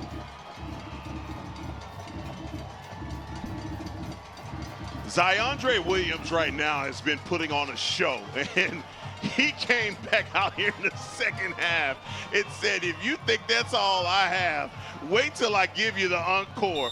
And that was, first of all, to pick up the first down, and then to just airmail that one into Michael Kennedy. What a play. Man, what a sequence of plays right there for this Anacoyotes offense. Unbelievable. Michael Kennedy has doubled his touchdown reception output for the season tonight. Wow. And it is a 3-touchdown lead on the road for the Anacoyotes. Zy Williams donning the cape tonight on Friday Night Football. What a performance, Heckma Harrison, this has been. He is sensational. You know, Mike, they pay me to talk. I don't know. There are no words for that. I don't know what I just witnessed. I've seen guys that bobble balls and stuff like that, and it just happens to bounce back to a guy. But in a situation like that, 4th and 3, and he, wow. I mean, that's incredible. And Prosper Walnut Grove, the Wildcats have just got to be asking themselves, what can we do to stop these guys? I mean, the ball sometimes just bounces a team's way, but that much? Yeah, a play like that, it will be interesting to see how Walnut Grove responds in the coming moments, because a play like that, a sequence like that, is the kind of thing that will gut a team and leave you asking exactly those kinds of questions. Like, dude, if that's going to happen, this just ain't our night. So it is gut check time right now for Tommy Allison's team. Wow. Another touchback from Desmar Marroquin.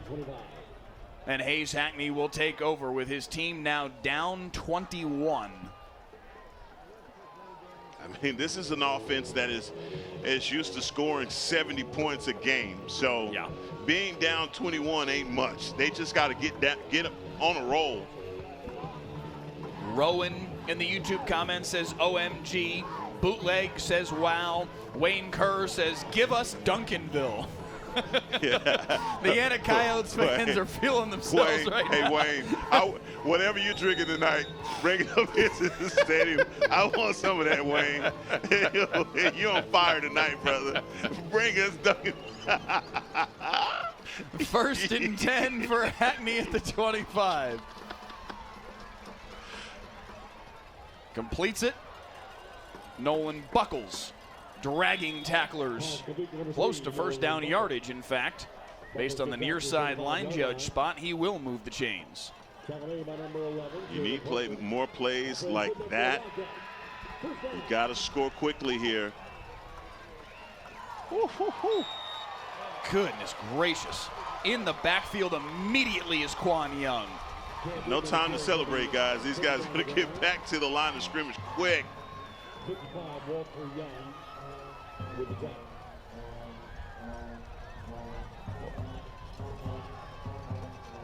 Second down and 13.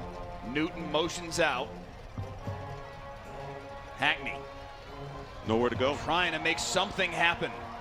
Fires deep downfield, has a man wide open. Behind the defense, behind everybody, and inside the 20-yard line. Chase Jolly with the reception. That is the lightning strike that Walnut Grove needed, and they need a few more. And the problem is that Hayes Hackney is limping Yes, up he is. the field. Cade Carter is their backup quarterback, a senior, as Hackney limps his way to the near sideline.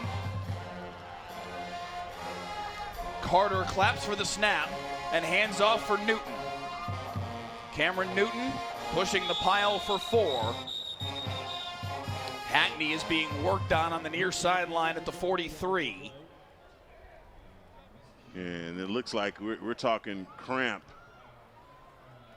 The way they are working on him, yes, it would feel that that's a very realistic possibility for Hayes Hackney. Just hopped back to his feet. It looks like the sophomore will be able to re-enter the football game. Meanwhile, it's going to be a direct snap to Cameron Newton. Newton, right up the middle, breaks a tackle and has his 3rd touchdown run of the day. It ain't over. It is not over. Showing the heart of a champion here. They're minus Hayes Hackney, who is cramping on the sidelines. What a run by Cameron Newton. And just what Walnut Grove needed, only about 90 seconds between scores. A minute 37. And they answer right back. Newton with his 3rd touchdown run of the football game. Ranzer with the PAT. And it's 38-24 here late in this 3rd quarter. And what a response. We talked about it. Look, coming out, everything seemingly going the way of the Anna Coyotes. And look, that was the drive that you needed. It only took 90 seconds, but they got it done.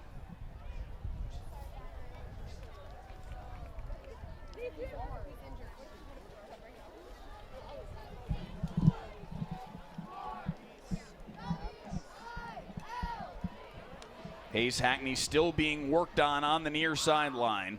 Our cameras are searching for him. There it is.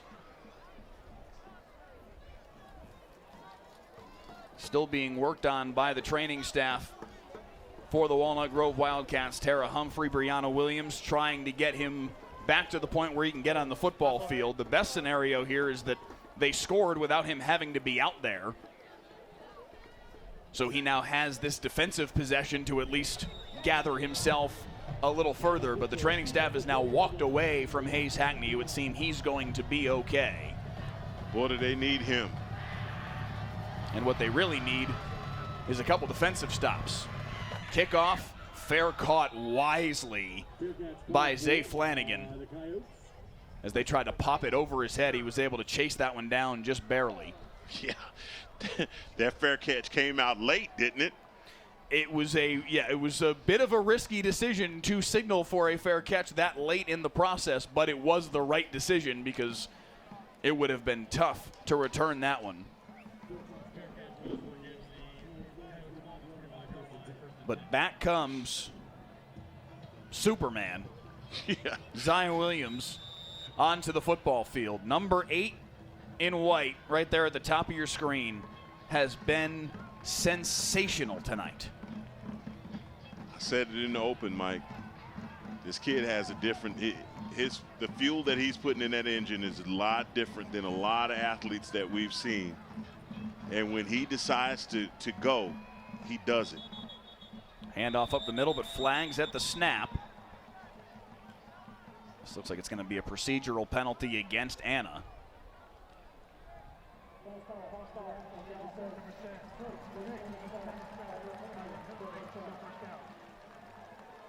So make it 1st and 15.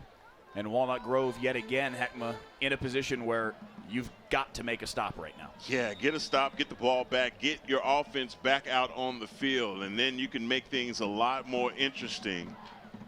Look, momentum right now has basically swung the other way, and the Anna Coyotes are taking advantage, but that can be changed within a blink of an eye. Trailer with the handoff. Finds the seam on the far sideline and fights his way forward for 3. Eventually fell backward, lost the football. Walnut Grove thinks they have it, and they do! Coming out of the pile with the football is Kai Beller, his 2nd fumble recovery of the season, and it's Wildcat football at the 20.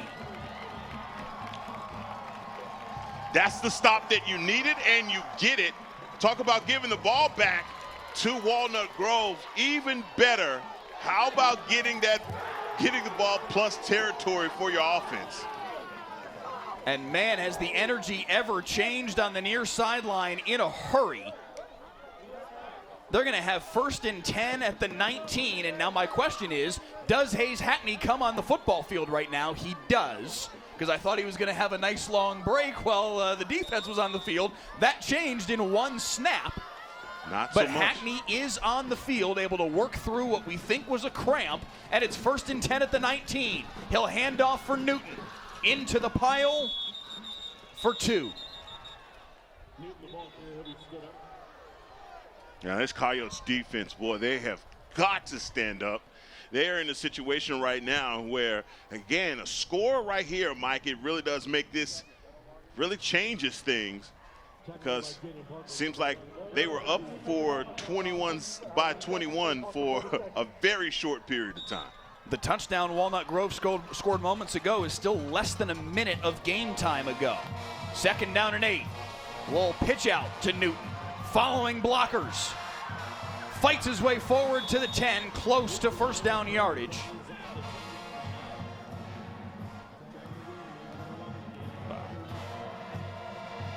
Look like they that's first will down. Move the change Yes. just now. 1st and goal at the 9.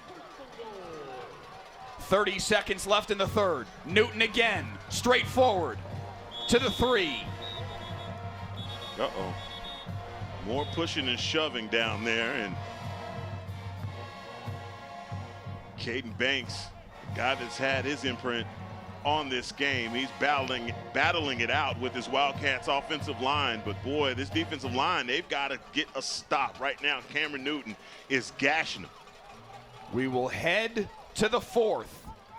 It's a 2-touchdown lead for the Coyotes, but Walnut Grove is knocking on the door of making this a 1-score game again. Friday Night Football heating up tonight in Prosper as we head to the 4th.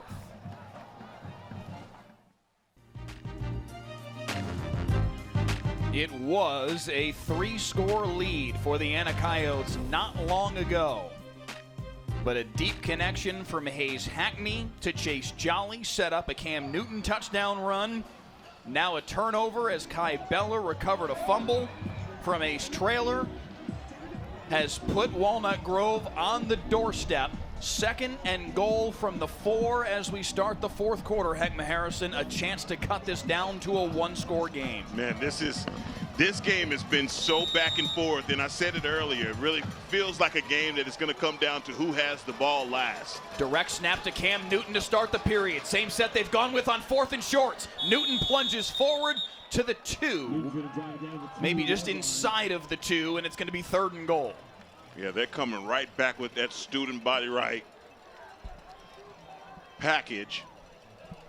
Get all the big bodies up there in front of Cam Newton. He's already got 3 rushing touchdowns on the night. Looking for a 4th. Same play, same sequence. Wow. No gain on the play. 4th and goal. Okay, a regular offensive set as you run Hackney back on, and you see the penetration right there from the defensive line, and Jaden Parker, the middle linebacker, just shooting the gap. What could your call be here on 4th down if it's not a run to Cam Newton? Newton is still out there, but now Hackney joins him. 10 on the play clock. Motion man. They like to throw to the motion man, and they do for the touchdown. Again, it's Hayden Cooley. 1-score game. Beautiful play design, and again, Hayden Cooley out in the flat, in motion, and no one runs with number 6. And just like that, this is a 1-score game. 10:51 in the 4th quarter. A little over 4 minutes off the clock since it was a 21-point lead. That extra point does sneak through. It is 38-31. Hayes Hackney has his first touchdown pass of the night. has been all Cam Newton to this point. But they know, Heckma, that this play is virtually unguardable. Yeah, look, when they get him in motion and the defense does not adjust or shift, that's when, as you know, it doesn't matter about your experience. Hayes Hackney recognizes, I got him. 38-31 in a blink. 4 minutes and 27 seconds between the Williams to Kennedy touchdown pass, the fourth hookup of those two today to make it 38-17. And now here we are in a 38-31 football game. No lead is safe with these two offenses on the football field. Now that was a big-time fumble on that last offensive possession from Ace Traylor, and it changed things immediately. I asked after they scored to make it 38-17, how would Tommy Allison's team respond to that gut punch coming out of the 4th and 3, tip to himself that was caught. Nice coverage there. Flag way after the play. Way behind the play. We'll check what this is. But after the throw from Zy Williams that he caught himself, this flag is going to go against Anna on the return. I wondered how they would respond to that moment, Walnut Grove. Because, again, that would have been a real easy moment for a team to go, just kind of throw your hands up and say, all right, this ain't our night. Number 25 by the return team. Passes this one from the open run. First down. So that's going to dock them back to the 9-yard line. It looks like they are going to spot this football. Yeah, they get Cash Williams.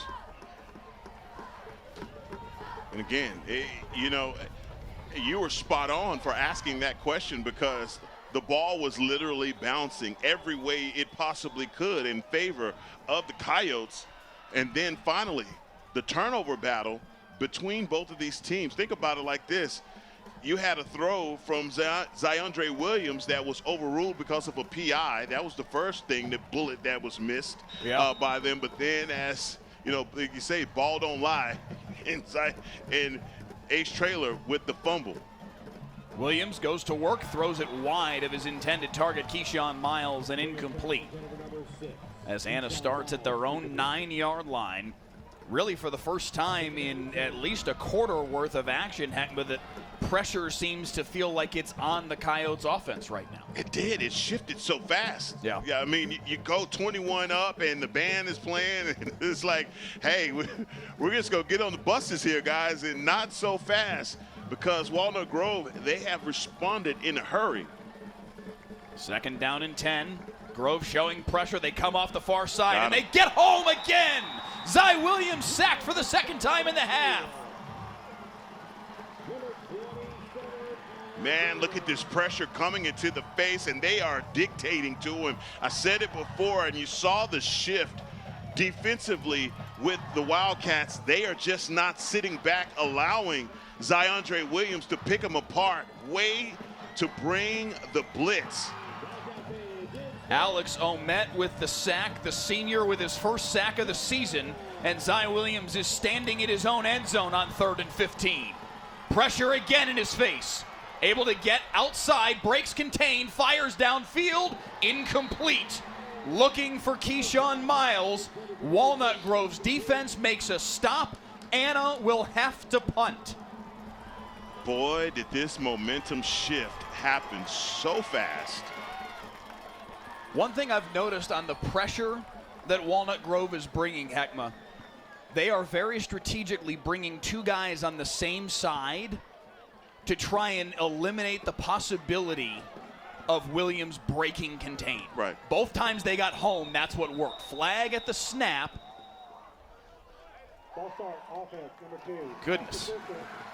Half the distance penalty will bring it back to the 2. And it will be 4th and 17. So Deshaun Porter is their punter. I believe Deshaun Porter is listed as a defensive lineman. Do you come after this if you're Walnut Grove? Doesn't look like they're going to. Blocked up well. Punt fielded at the 42-yard line. Room here. That room evaporated quickly for Nolan Buckles. Flag at the tail end, thrown in from the far sideline, as Buckles got blown up there at the tail end of the play. Yes, he did. That was a line drive, like you said, but a block in the back is what they believe this call is. It's going to back him up, but I don't think it matters.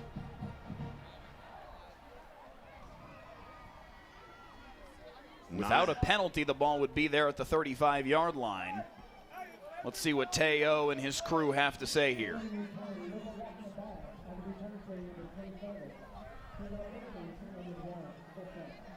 Good call by you. Indeed, it is a block in the back. Alex Omet, the offending party. And that's going to walk the football back to the 46-yard line is where they will spot it. But Hayes Hackney and the Walnut Grove Wildcats offense starting the possession in plus territory with a chance to go tie the football game. They were down 21 6 minutes of game time ago.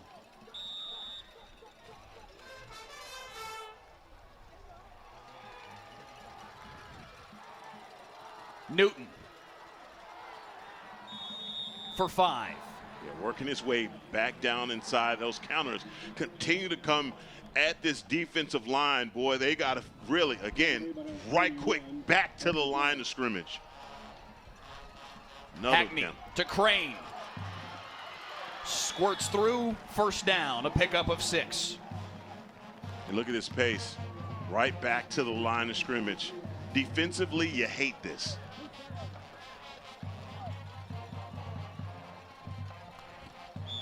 Offsides. Well, procedure, excuse me.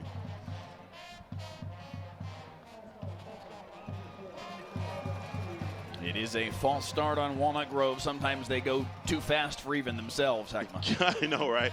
And, you know, I've heard people say, well, shouldn't it make the offensive line tired as well? If they are the ones running the play, they got to get back to the line of scrimmage as well. For some reason, it just doesn't seem like it tires those guys out.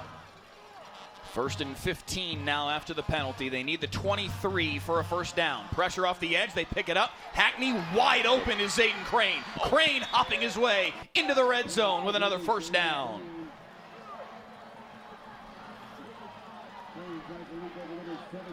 At this pace. And right back down to the line of scrimmage. 1st and 10 at the 17. Hackney. Newton. Look at the leg drive from Cam Newton. What tweaked hamstring? Yeah. Should have been no gain. Instead, it's 3 yards. I mean, he is bowling over these guys and pushing the pile.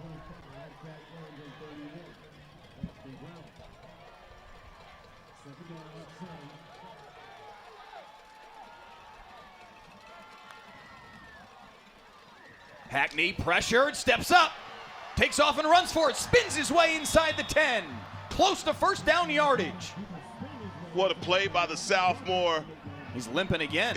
He's trying to walk it off. They mark him a yard short. It's 3rd and 1. Newton pushes forward. It's going to be 1st and goal at the 5, and Hackney is laboring in the backfield.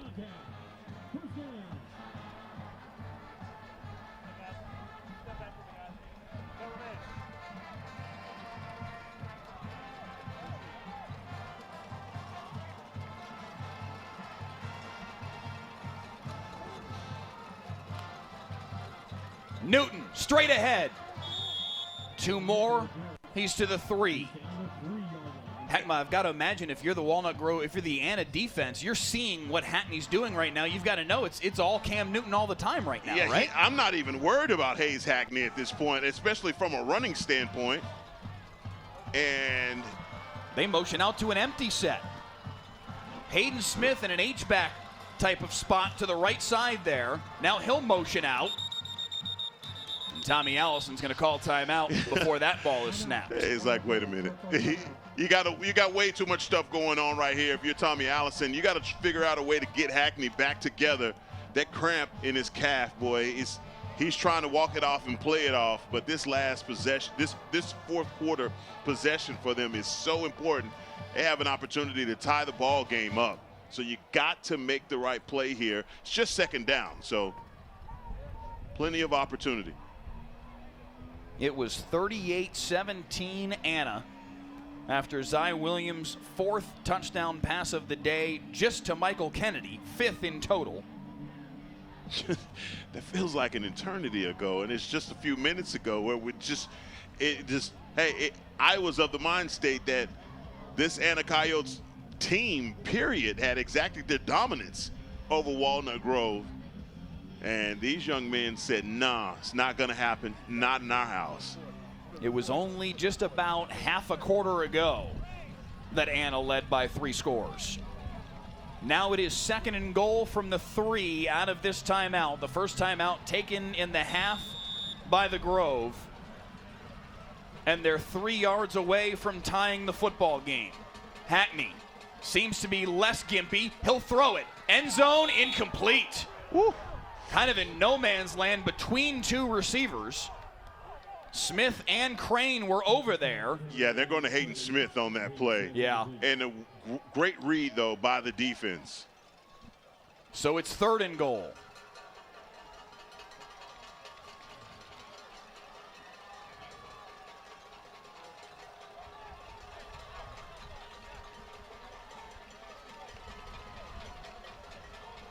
$15 on the play clock.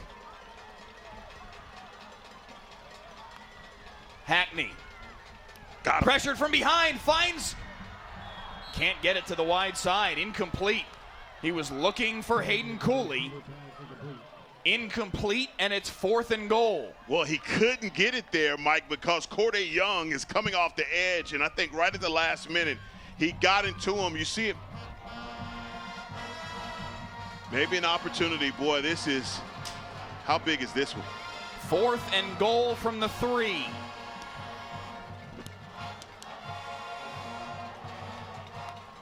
Hackney, little pop pass, and he'll find the end zone. The touchdown pass to Zayden Crane. 4th and goal, finds the end zone for Walnut Grove. Great play design here. Everyone's eyes go to the right because that's where Hackney and Cam Newton are going, but you forget about Zayden Crane coming out of the backfield, like you said. Quick pop pass around the right side and blocked up perfectly. And now the extra point from Ryder Ranzer. Up and through, and we are tied. 38-38. With 7:33 to play in the 4th, Walnut Grove has come all the way back, and we've got ourselves a thriller tonight on Friday Night Football. Right now in Terrell and in Dallas, your heat index is 107. Everyone in McKinney is dead. It's hot in McKinney. We'll fix that. Possibly the most loved and hated man in North Texas. Whatever the weather brings, we bring the Delkus. Hey, I'm Jason. And I'm the other Jason. We're the co-hosts of Y'all-itics, the unofficial political podcast of Texas. So each week we invite on change makers for cold beer and candid conversations into the issues really affecting Texans. Yeah, and we're bringing in diverse viewpoints so you get to listen and really understand. This is solid information and a deep dive you're not going to get anywhere else. Not to brag, but just to brag a little bit. Okay, a little. We've been trending and making headlines. Plus, we have more than 1 million downloads. And still counting. It was 38-17 Anna. It is now 38-all as the squib kick is fielded at the 26-yard line, and sliding down at the 30 is Anna's Josiah Smith. And Zy Williams goes back to work for this Anna Coyotes offense. Heckma Harrison, it feels like they have not had the football a whole heck of a lot over the course of the last half of a quarter as Walnut Grove has raced their way back into this football game. How does Wilson Rigg, the OC, find some rhythm again? How does Zy Williams get things rolling again? I put the ball in the hands of number 8, and I tell him, we go as you go. With 7 minutes and 30 seconds left, we leave nothing to chance. 1st and 10 at the 30. Williams to the air, complete, making a man miss and falling forward with a nice pickup on the first play of the possession is Michael Kennedy, who has had a sensational night If you are just joining us, as many are, up to 1,000 watching right now on the WFAA YouTube channel as the Texas high school football community goes, oh, I need to check out this game that's suddenly tied up 38-all. Michael Kennedy with 4 touchdown receptions on the night. Handoff up the middle for Traylor. Bottled up by Chris Williams, but drags forward for a first down out to the 44. And if you're the Coyotes, look, no need to put the foot on the gas here. Just take your time. Be as methodical as you need to be. But make sure this drive ends in points. Whistles at the snap, a flag at the line of scrimmage, and it's going to be another procedural penalty here on Anna. They've had a little bit of struggles with this ECMA here in the second half. Yes. The Prosper Walnut Grove fans trying to do a favor to Teo and tell them what the call is. Hey, whatever they want, whatever they do, let's not have the referees meeting of the minds that take about 5 minutes. That's what they're just trying to help them out. No more of that, thank you. 1st and 15 after the penalty.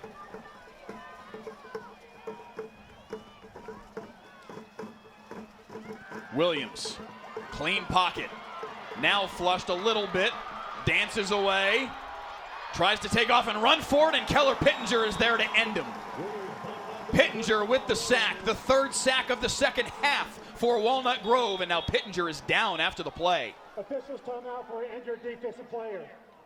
But that was a great defensive play by number 11. He is in no man's land with Ziondre scrambling and just tracking him down. I think he's undercut by his own man. He did jog off under his own power. He will get looked at, and I don't think he's in 100% great shape right now. However, it does look like he may be able to come back on the football field in the not too distant future. His big sack, again, the 3rd of the half for this Walnut Grove defense, sets up 2nd down and 19 for Anna. He has been the spy, though, that they have put on Zy Williams a lot of this second half. Williams, all day in the pocket, slings it over the middle, but nobody's home. Oof. In between Keyshawn Miles and Michael Kennedy, it's 3rd and 19. Big 3rd down coming up here. As Hayden Fleming, number 57, the right tackle, he comes up lame, but he's staying on the field. And we've seen Walnut Grove bring the blitz off the edge. You have a player out there that's compromised. I'm looking at him if I am the defensive coordinator. 3rd down and 19. They need the 46 in Walnut Grove territory to move the chains. Pressure again. Wow. Williams gets away. Makes another man miss. Drags his way forward to the 40. It won't be near enough. And it's going to be 4th and long, and Anna will have to punt. Wow. You think Ziondre is going to be able to put on his cape one more time, but that's a great job by this Wildcats defense. They're just not going to allow him to get out the back door. Great job of keeping contained. And Anna has to punt it again. Flags again at the snap.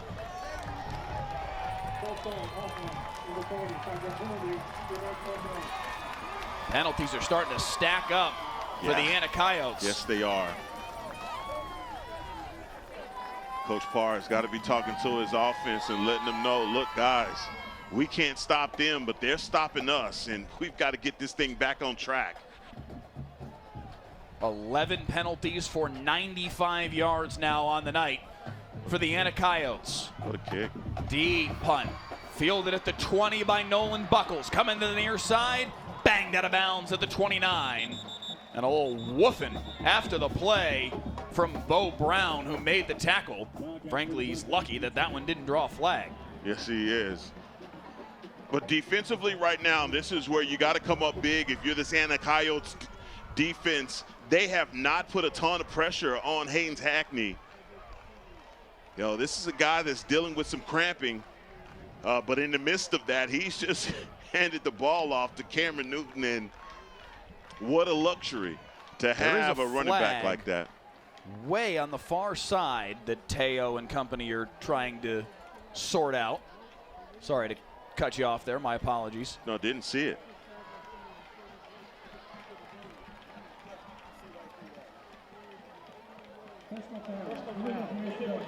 Oh!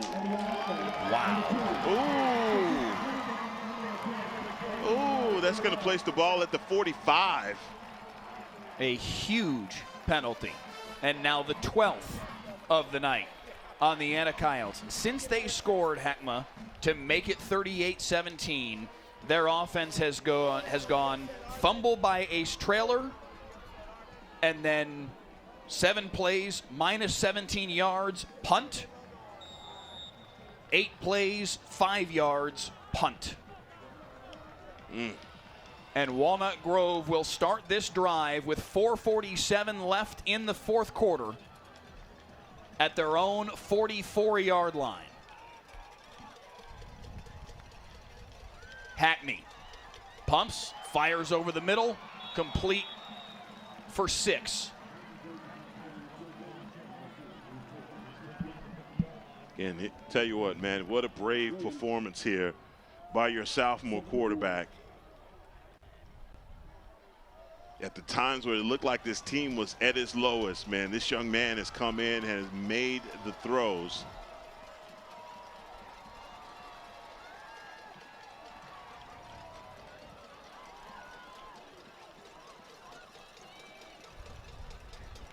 Second down and 4. Newton pushes forward. Maybe 2 on the play. It's going to be 3rd and 2. Number 11, Jaden Parker. Beg your pardon, Jaden Parker on the carry. The line, I'm sorry, Parker made the tackle. 3rd and 2.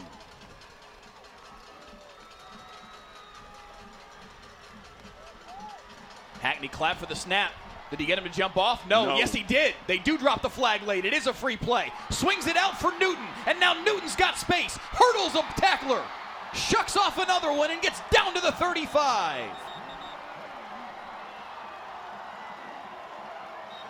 Another flag is down late in the play, further downfield in the area of where a receiver may have been blocking. Wow. What a play, though, by Cameron Newton. Let's see what the call is.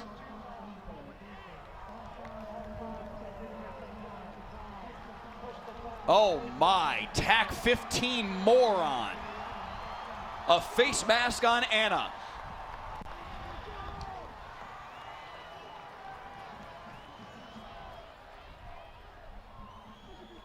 Incredible. How many times have we seen Hayes Hackney scrambling? Oh man, I have tried all night not to yell out Cam, oh Cam. It's bubbling. It's bubbling. Man, what a performance by Cameron Newton. 1st and 10 at the 19. Walnut Grove trailed this game by 21. Newton spins his way for just a yard. Jaden Parker there to end the play. Yeah, Jaden Parker has had himself a night. And it more times than not, when both of these players are getting up off the ground, it has been Cam Newton and Jaden Parker.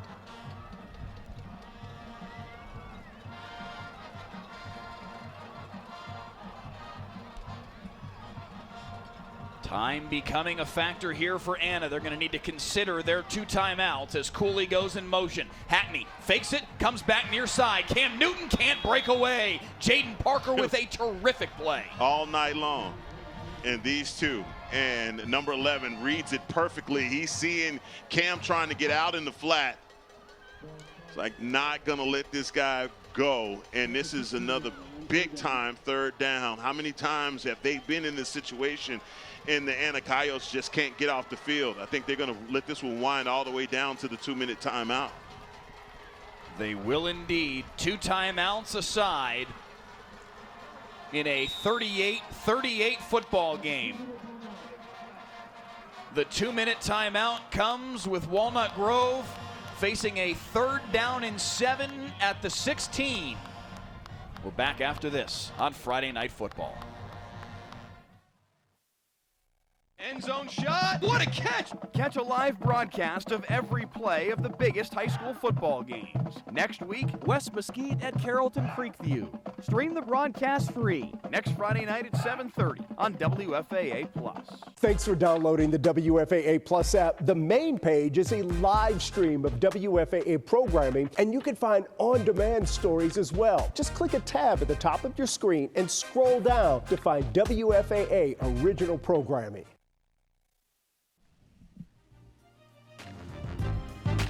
Back in Prosper, 38 all. Prosper Walnut Grove and the Anna Coyotes, a battle at the very top of District 4-5A Division II. Walnut Grove looking to stay perfect on the year. Heckma, they trailed this game by 21 late in the 3rd quarter. Where is the lucky rabbit's foot around here? Somebody's done a seance or something, because this team was absolutely lifeless just a few minutes ago. Boy, it's, you know, the Undertaker and his thing when he comes out. Yep. That's just what happened. Very wide set here. Offensive linemen split out wide. They throw it to Newton. Newton's got blockers in front. Pushes his way forward. Does he have the 1st down? Yes, he will. 1st and goal for Walnut Grove. What about this formation? They come out with a tight bunch formation and get the ball to Cam Newton. Man, what play design, but also getting the ball into the hands of your playmaker. 1:44 on the clock.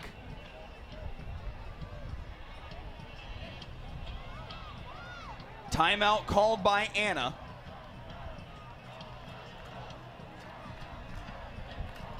It's going to be 1st and goal at the 7-yard line.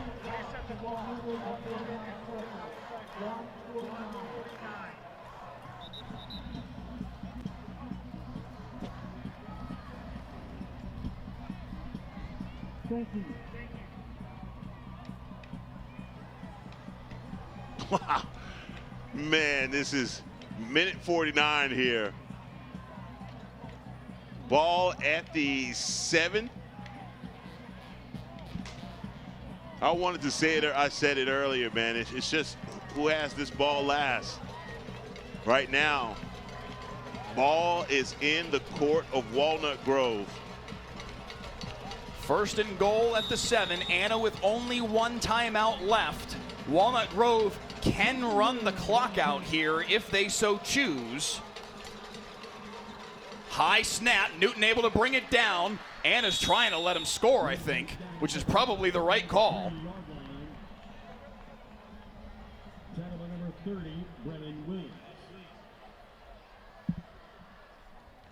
If so, Cam Newton wasn't going for it.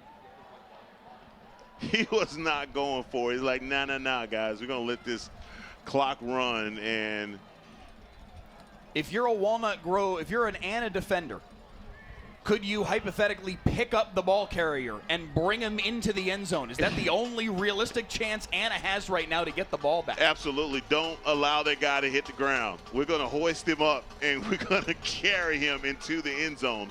I wouldn't have it any other way. Is Tommy Allison even going to give them a chance? He calls a timeout here, his 2nd of the half, 1:03 to play here in the 4th. Does he just kneel it twice and kick a field goal? Man. Well, one timeout apiece. I believe that's what I'm seeing right now. So with an opportunity here to stop the clock one time.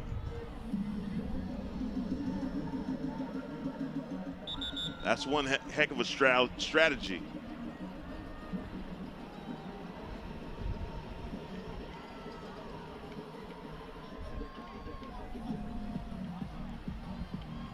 .103 left.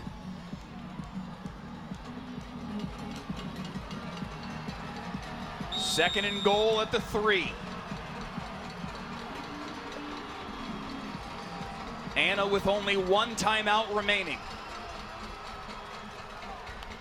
Hackney. Will they indeed run a play, or are they just going to try and kill clock?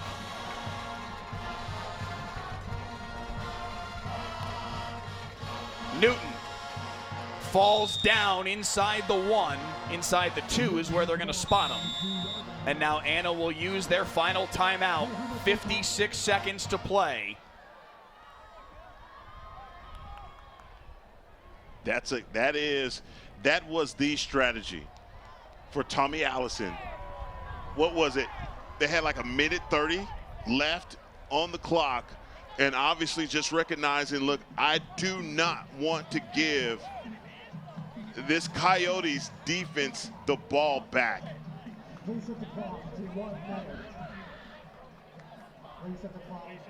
56 seconds left.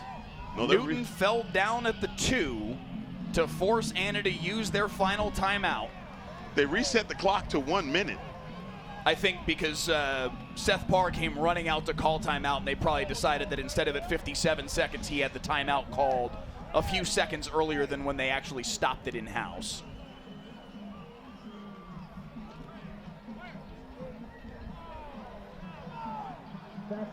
They spot the football now inside the 2, closer to the 1, about the 1.5. You can see they're kind of splitting the difference.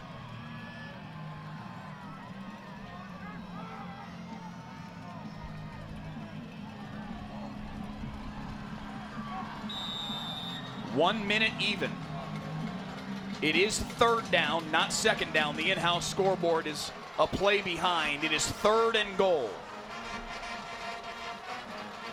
Walnut Grove can't elapse all of the time. Newton will score. 58 seconds left.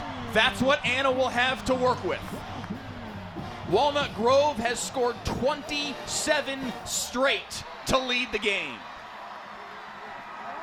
And what's the strategy there, Mike, on 3rd down, recognizing that the Coyotes can't stop the clock, still with an opportunity, look, to run down more clock, but I think that's the right decision. They are completely out of timeouts.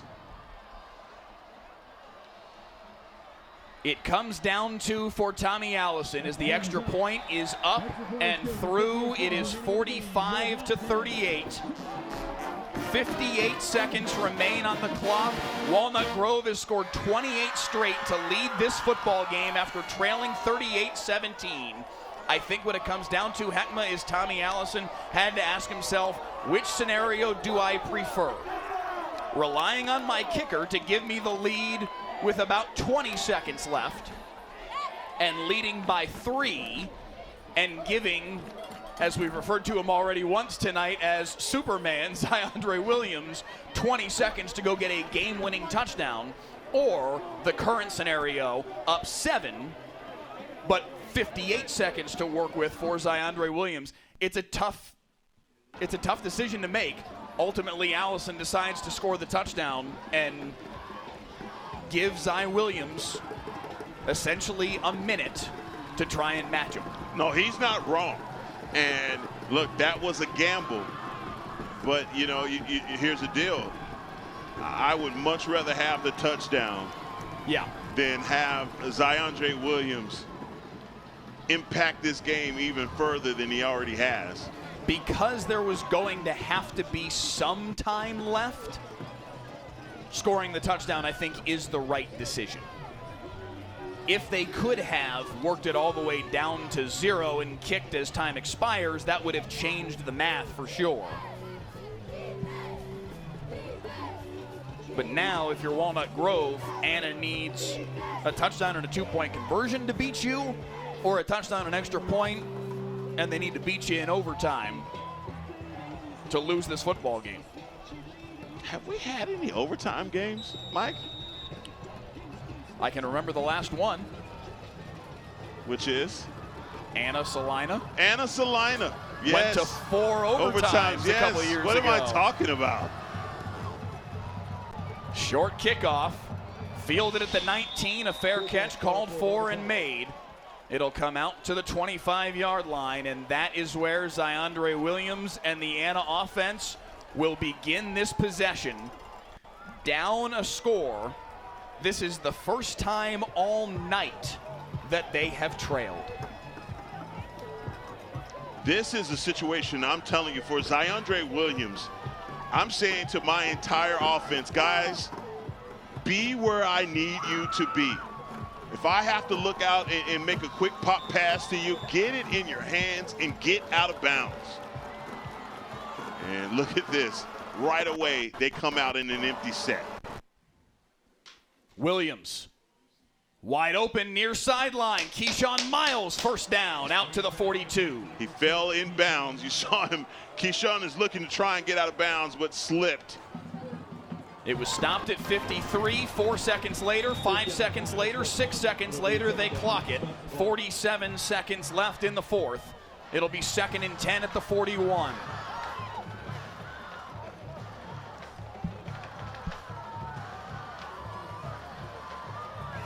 Play clock is ticking.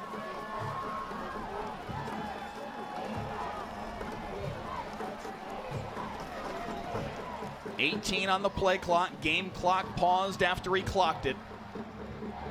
Williams, with 5 touchdown passes on the night, is going to need at least 6. Scanning. Fires. Incomplete. Bray Spinks had it and lost it. Well, it took about 10 seconds off of the clock with that one play.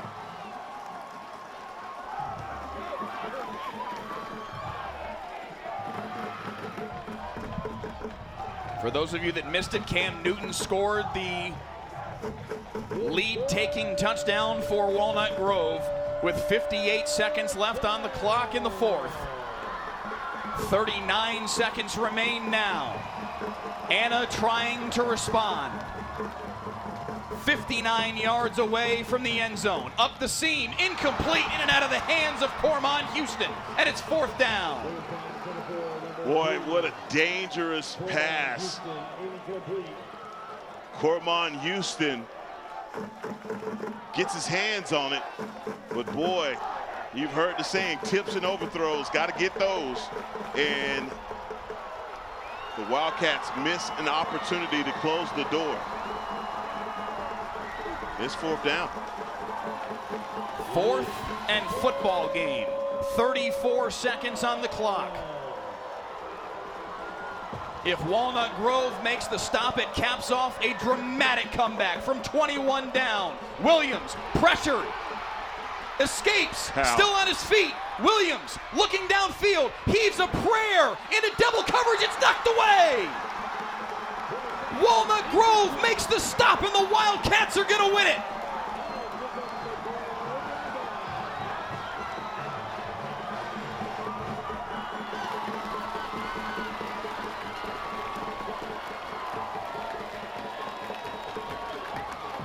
From 21 down, Walnut Grove comes all the way back, and they're a kneel down away from a 45-38 heart-stopping win. Zyondre Williams again, he is trying to come up with some theatrics, how he gets out of the grass right there, but that heave, wow, what a game this has been. And I tell you what, it's going to be some tired young men tonight as they put it all on the line. Got to give both of these quarterbacks a ton of credit for the way that they've dueled. Both of them. Alec Hatcher, the junior, who wasn't supposed to play tonight because of an injury, able to gut it out and get on the football field, and he's the one who knocks it away to end it. And Hayes Hackney can take one knee and walk out of here 7-0 on the year.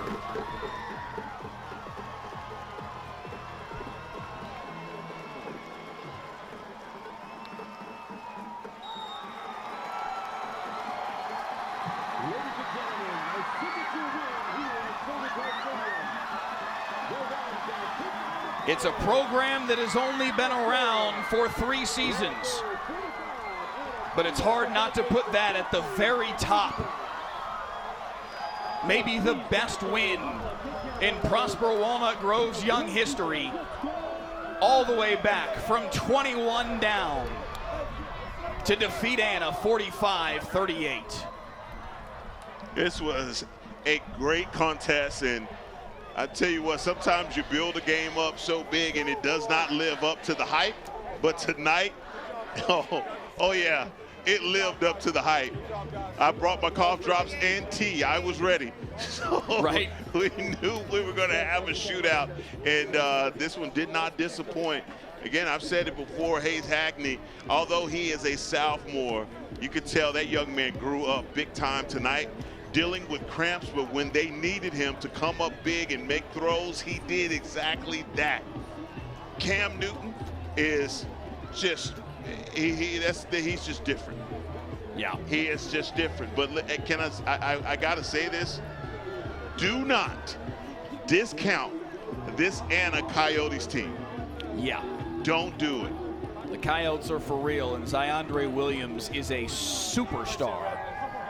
5 touchdown passes, 370 passing yards for Zy Williams, but he is undone by a dramatic comeback by Hayes Hackney and the Prosper Walnut Grove Wildcats. Hayes Hackney 33 of 47, 360 passing yards and a couple touchdowns. Cam Newton carried the ball 43 times tonight for 141 yards and 4 touchdowns, including the game winner in the final minute. And Walnut Grove comes all the way back for a 45-38 win here on Friday Night Football. We will be back to put a bow on this one after this here on WFAA Plus and the WFAA YouTube channel.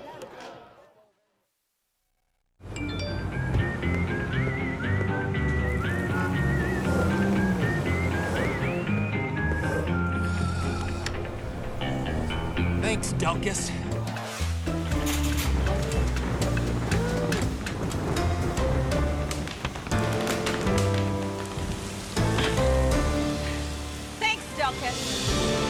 Possibly the most loved and hated man in North Texas. Whatever the weather brings, we bring the Delkus. WFAA has a legacy of changing the system. Most recently, we did a story on ankle monitors and how they don't work, and how criminals are committing crimes with ankle monitors. And yeah, there's legislative change coming.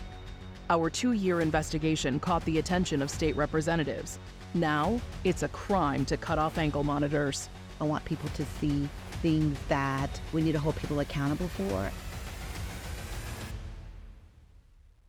End zone shot. What a catch! Catch a live broadcast of every play of the biggest high school football games. Next week, DeSoto at Duncanville. Stream the broadcast free next Friday night at 7 on WFAA Plus.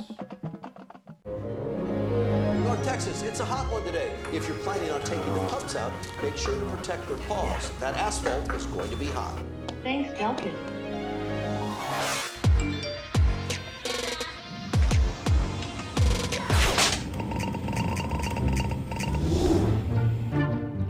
Thanks, Delkus. Possibly the most loved and hated man in North Texas. Whatever the weather brings, we bring the Delkus. Discover WFAA Plus, a live 24-hour stream of WFAA news and exclusive digital content, all completely free. Now available on Apple TV, Roku, and Fire TV. Download WFAA Plus today. Right now in Terrell and in Dallas, your heat index is 107. Everyone in McKinney is dead. It's hot in McKinney. We'll fix that probably. Possibly the most loved and hated man in North Texas. Whatever the weather brings, we bring the Delkus. Hey, I'm Jason. And I'm the other Jason. We're the co-hosts of Y'all-itics, the unofficial political podcast of Texas. So each week we invite on change makers for cold beer and candid conversations into the issues really affecting Texans. Yeah, and we're bringing in diverse viewpoints so you get to listen and really understand. This is solid information and a deep dive you're not going to get anywhere else. Not to brag, but just to brag a little bit. Okay, a little. We've been trending and making headlines. Plus, we have more than 1 million downloads. And still counting. In a world filled with motion, we are the constant. Filled with storms, we are the calm. Filled with with uncertainty, we are reassurance. We bring the truth. We bring hope, conviction, a legacy of grit, determination, honesty, and relevant reporting that doesn't just inform, but inspires. We are WFAA. Thanks for downloading the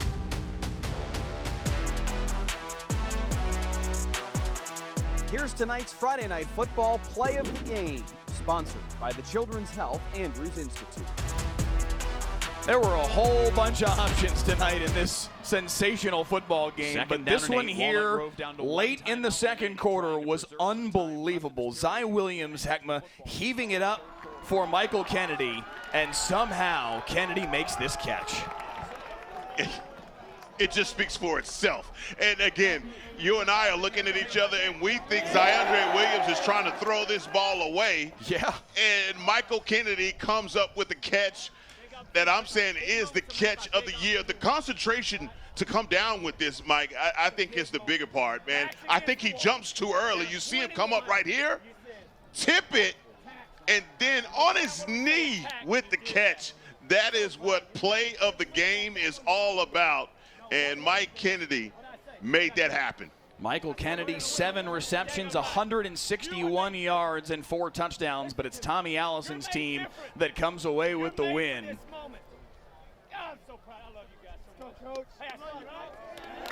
I tell you what, man. Yeah, I'll bet you that was fun tonight. That's a cool guy to play for. Tommy Allison's team comes back for a 45-38 win to remain perfect on the season.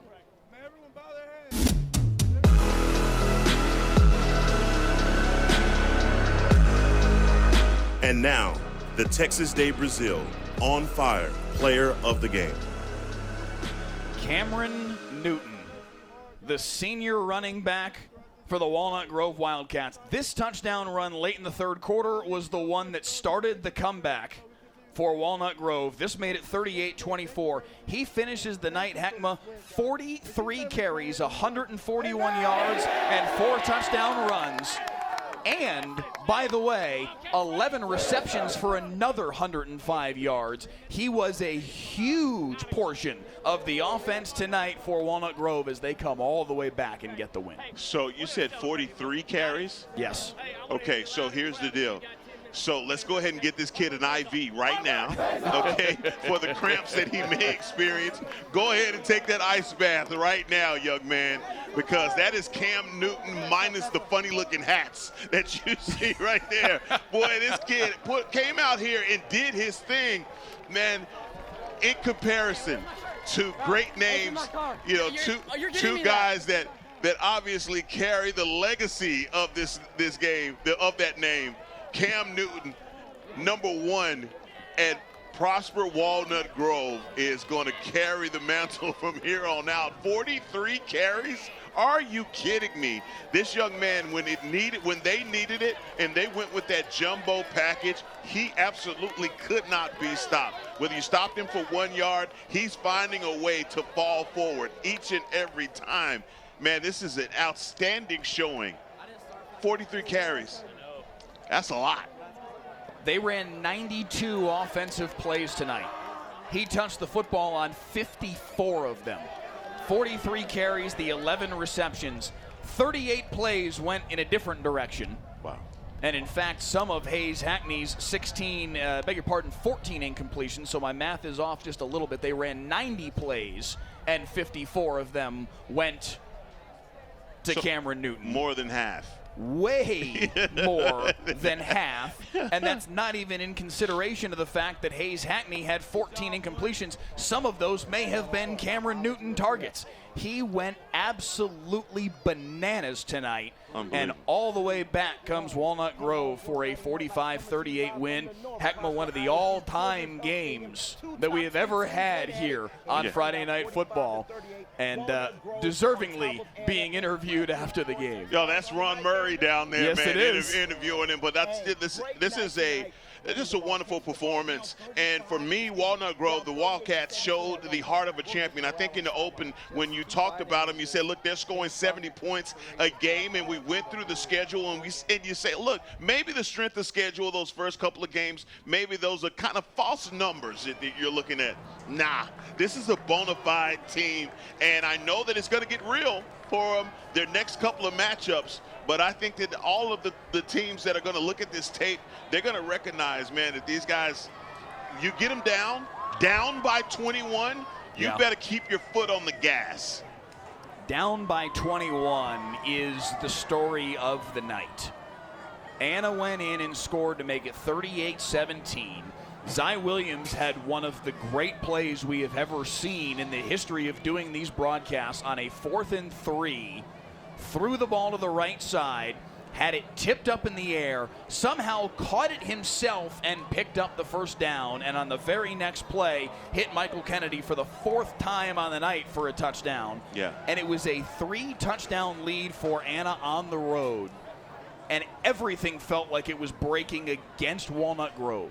How they, in that moment, Heckma, found the intestinal fortitude to then somehow forge this comeback is beyond me. Yeah, and I think it was all set up by the play calling of Tommy Allison. He had a tunnel screen that he ran that went for big yardage. I mean, look, he mixed it up quite well. He went empty a lot of times, and during those periods where Hayes Hackney was cramping up, he had to get behind Cameron Newton to keep that offense rolling.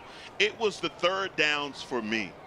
Those guys on third down, they continue to capitalize and stay on the field. And for Anna, that's the one thing that they're going to go back to, look at this in film study and recognize, man, this defense, they just were gashed. They couldn't get off the field. I don't think that Walnut Grove punted at all in the second half. Let me double check here. We've got a couple of minutes before we have to sign off the air, so I got a little bit of time before we got to be ready for Friday Night Football fifth quarter. Really just an all-time performance by Walnut Grove, and when you needed it the most, you made it happen.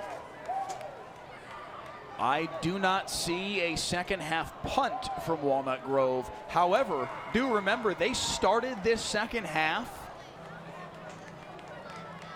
throwing an interception. Yes. And then the snap that was wide of Cam Newton for a fumble to give the ball to Anna. That's what led to the touchdown that made it 38-17.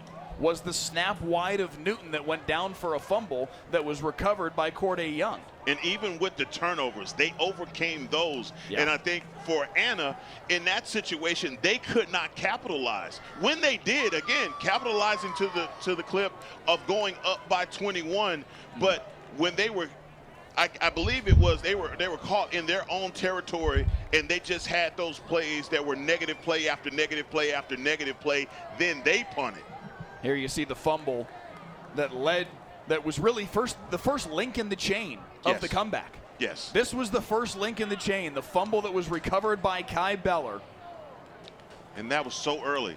Gave them a short field. Yeah, the Ace Trailer fumble. And that seemed of no consequence, because even when they scored there, that only brought it to, 14? Still an opportunity there for Anna to continue to put their foot on their neck. And I beg your pardon.